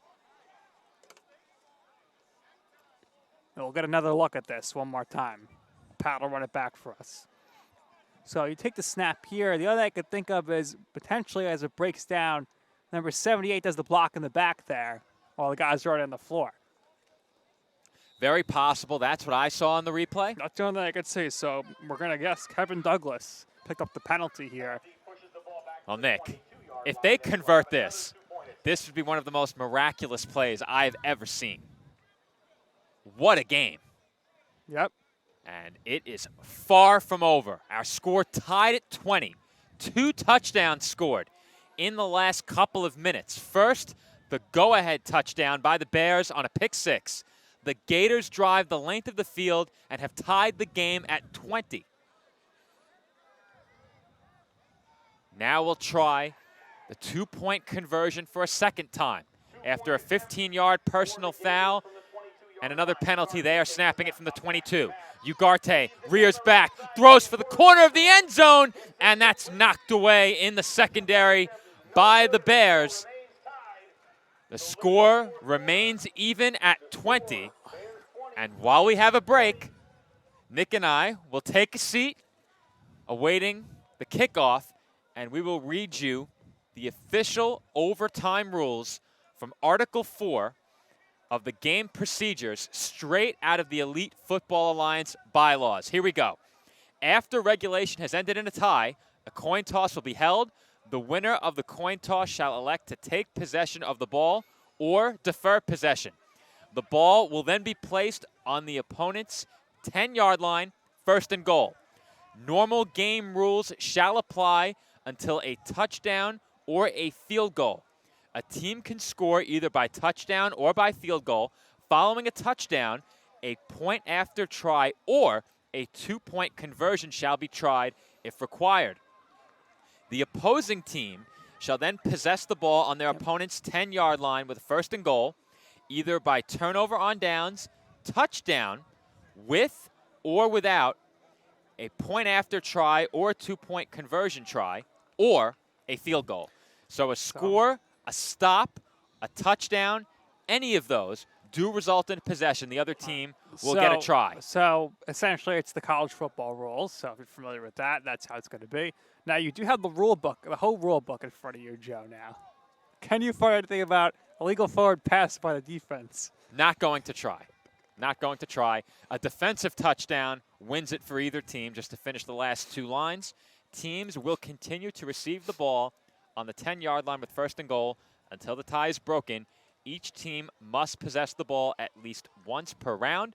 The game will end once a round ends and no longer remains tied, with both teams having possessed the football once per round. The teams will alternate first possession for each round until the conclusion of the game. You summed it up. College football rules, but for the sake of being thorough and precise, that is straight out of Article 4, game procedures from the Elite Football Alliance bylaws, courtesy of George. So we thank him for that. This was revised as of March 12th, 2022, a very recent edition. So, Joe, we're almost on air for about 4 hours now, and we got plenty more football to come. I can't say I have ever called any single game that has gone 4 hours. I think the closest we've come is baseball. You think we've ever called a 4-hour baseball game? Yeshiva, but You didn't I call that personally one. haven't called a 4-hour baseball game. We've called doubleheaders though. Well, those don't count.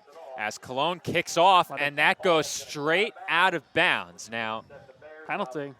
how much time is remaining is the first question, and was that intentional is the second question. Well, we're gonna assume there's 2 minutes left. I don't really know, but from what I was told by one of their former kickers, that is strategy at times because they're instead of risking a big return, they figure we'll just give it to them at the 40. And it seems like for the most part, usually the 40 is the average starting position most of the time. Well, the ball was initially spotted at the 30. They'll move that to the 40. And 12 seconds remaining. And 12 seconds remaining. 1 minute and 12 seconds remaining here in this fourth quarter. Bears have it at their own 40-yard line. A touchdown likely wins this game. The Gators have 2 timeouts. The Bears have 1. So if the Bears throw an incomplete pass on first down, that perhaps opens the door for another Harlem possession. A lot to keep your eye on in this spot. We'll try to keep the clock here. That's a good idea. So 9:33 in real time here as this is going to get underway. First down and 10 from the 40. New York with a chance for a game-winning drive on their home field. Gators hoping to force overtime or perhaps to get one last chance to win it in regulation. Shotgun spread set. Rodriguez takes the snap. He looks left. He throws left for the sideline. Dangerous pass. And that one falls incomplete. Intended for Swift. Incomplete. Second and 10. Good catch by our engineer, Patrick Fleming. Take a look over towards the Bears sideline. They have a kicker Wow. getting warm. A little field goal practicing over there. That's number 32, tight end Nick Epps, who appears to be preparing for a potential field goal try. And can you imagine a walk-off field goal? That is something that I never expected. I can't even fathom it. But I couldn't fathom a illegal forward pass by a defensive lineman either. So who the heck knows? That's right. Chance of defense from the Gators sideline following the first down incompletion. It's 2nd and 10. Rodriguez looks to throw, steps up in the pocket. That throw high off the hands of Swift, and it falls incomplete. Well, looks like Swift was hit pretty hard there. Was he hit late is the question, and was it legal? There's no flag. The Bears sideline is furious, and I am shocked that everyone has maintained their composure through all of this. This has been a true roller coaster of emotions all night. That is certainly a late hit, Nick. Was it a legal hit? Yes. Was it late? I think so. No flag. Certainly a legal hit, no doubt. And I'm not sure there was any malice intended there. But did the defender arrive late?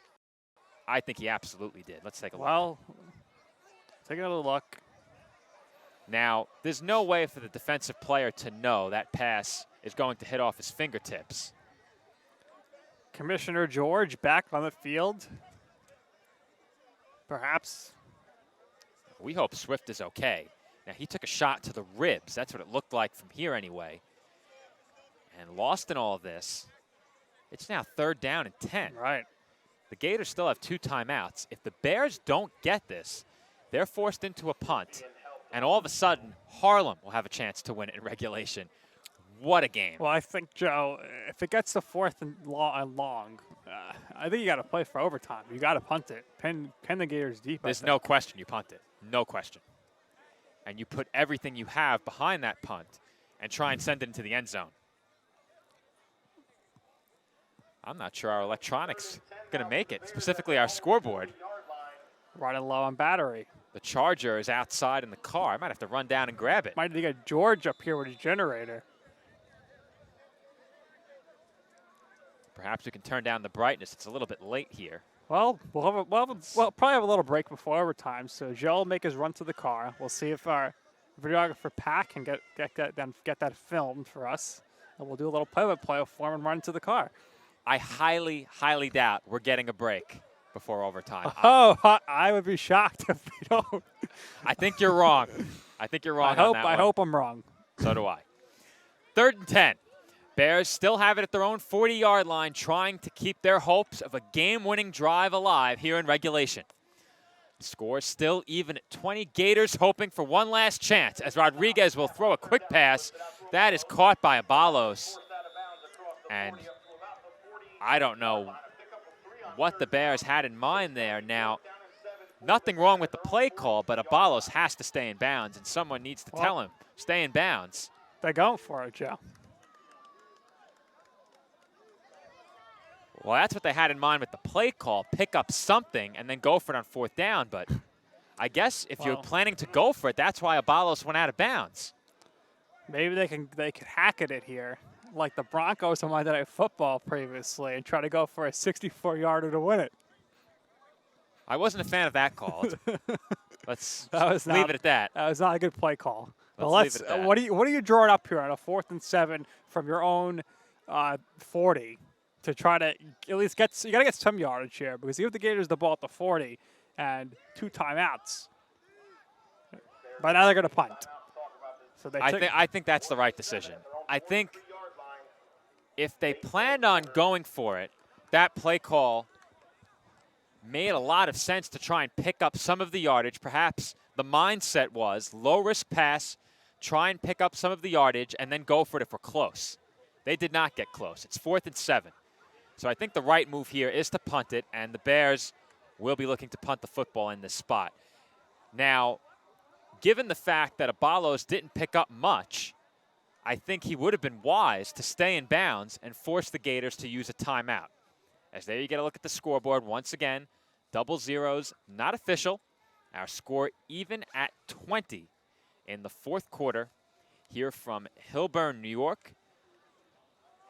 We are calling the action from the Torn Valley Sports Complex. Once again, this is Joe Foreman alongside Nick Durst, and this evening has been a roller coaster ride from start to finish. Bears led 14-0. Gators got the score even by the end of the first half at 14. A pick 6 for New York with just 3 minutes left, put them ahead by 6. The Gators marched straight down the field and tied the score at 20 with just over a minute to play, and now the Bears will punt, giving Harlem one last chance. Good kick and good kick coverage as Wilson is taken down. Now, in the NFL, that tackle might have been a penalty, as you often see that German suplex style tackle flagged. I'm very pleased in this spot that it wasn't, as the tackle wasn't overly forceful, but Wilson remains down and he is not getting up without assistance. Well, it looks to be a little stinged up here. And he's a big part of the offense, especially if they want to go down the field here. We saw him have that big catch earlier in the game. Could have been a trap, we don't know, but he's someone they're going to be looking to throw to here to go downfield. 31 seconds here with 2 timeouts. Got to air it out.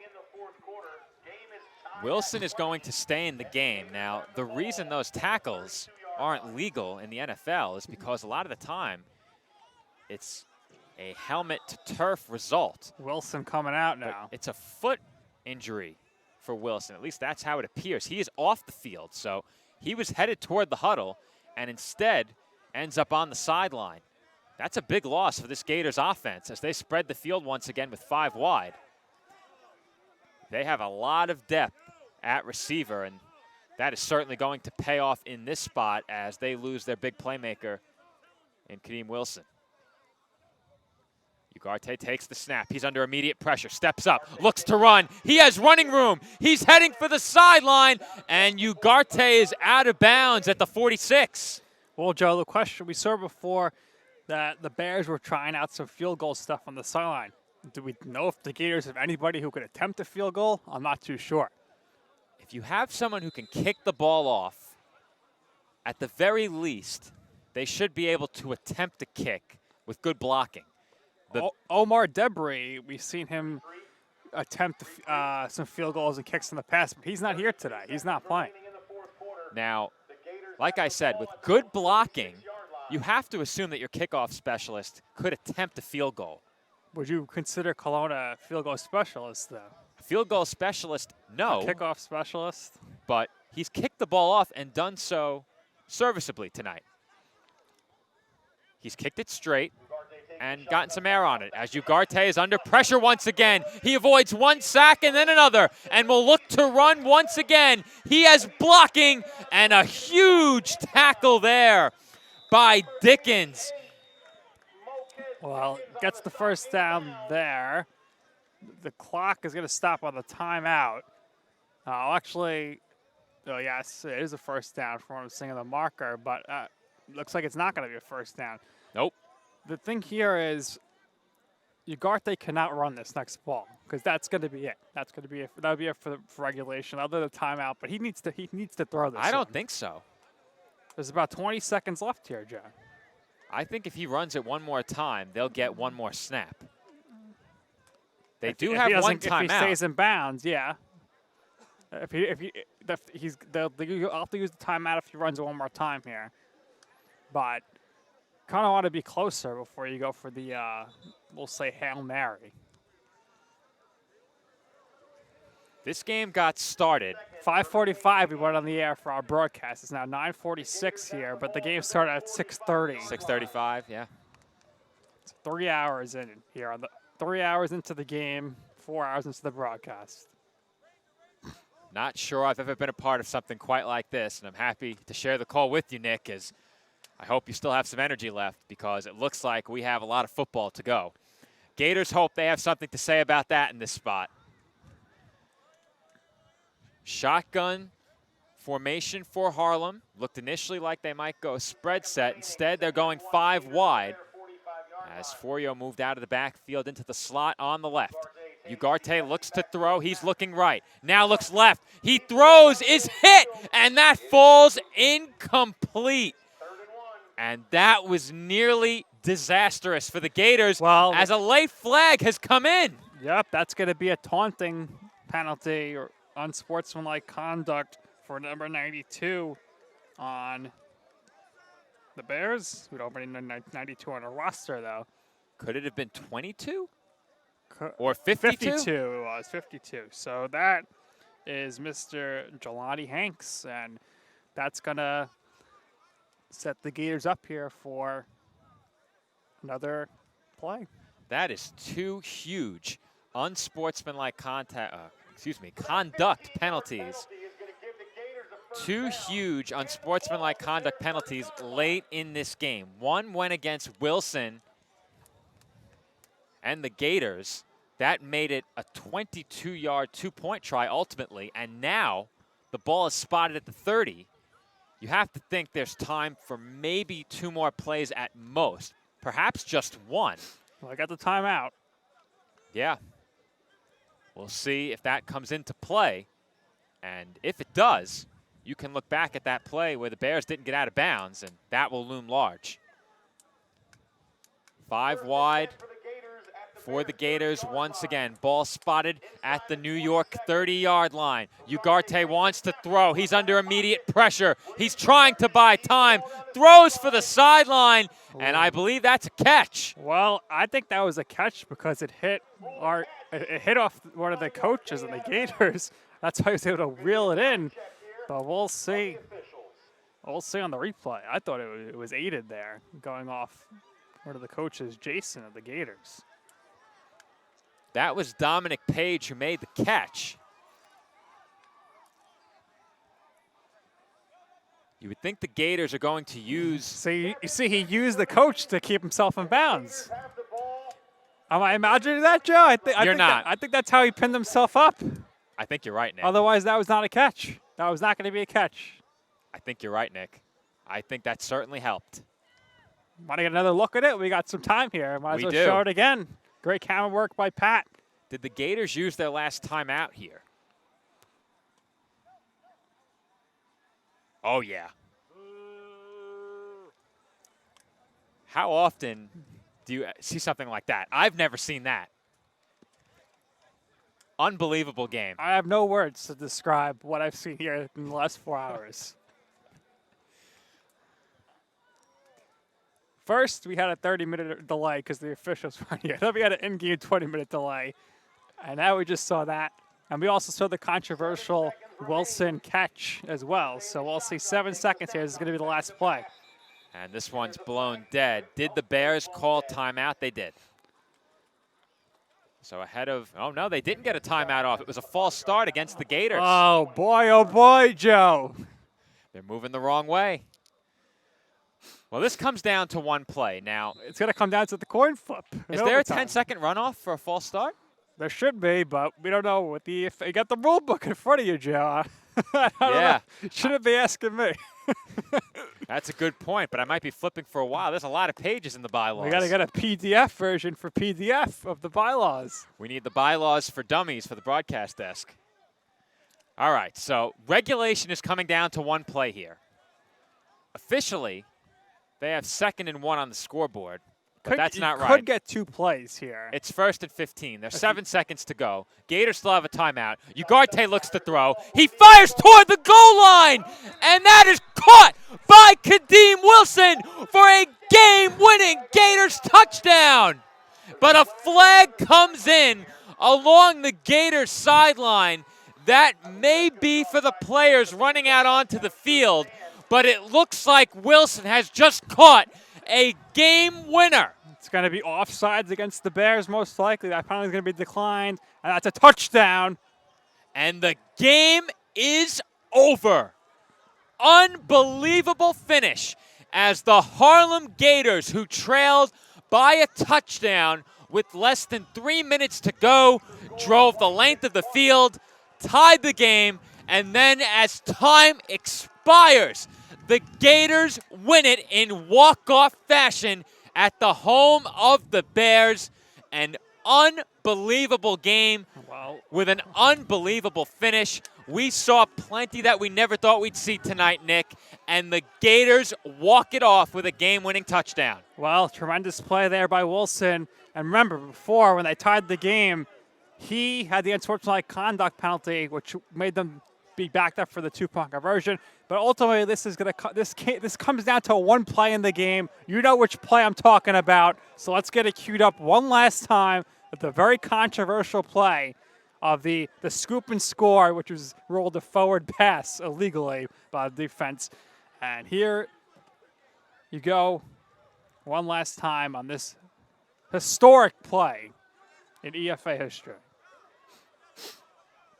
I cannot believe what we have seen tonight, as now we have some extracurriculars going on around the 35-yard line. And this might be our cue, Joe, to say goodnight to everybody. it just might be, but nonetheless. George is in the middle of the scrum there. We'll take a look here at the scrum as our off to the left. Our videographer, Pat's going to get a good look at that. The officials are getting out of here. They're saying, that's it. We had enough. We don't care anymore. Let them do whatever they want. And you know what, Joe? I think we're almost at the same point.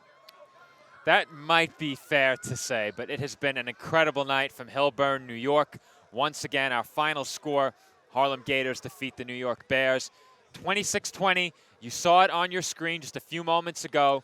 The big controversial play in this game. Here is the game-winning play in this game.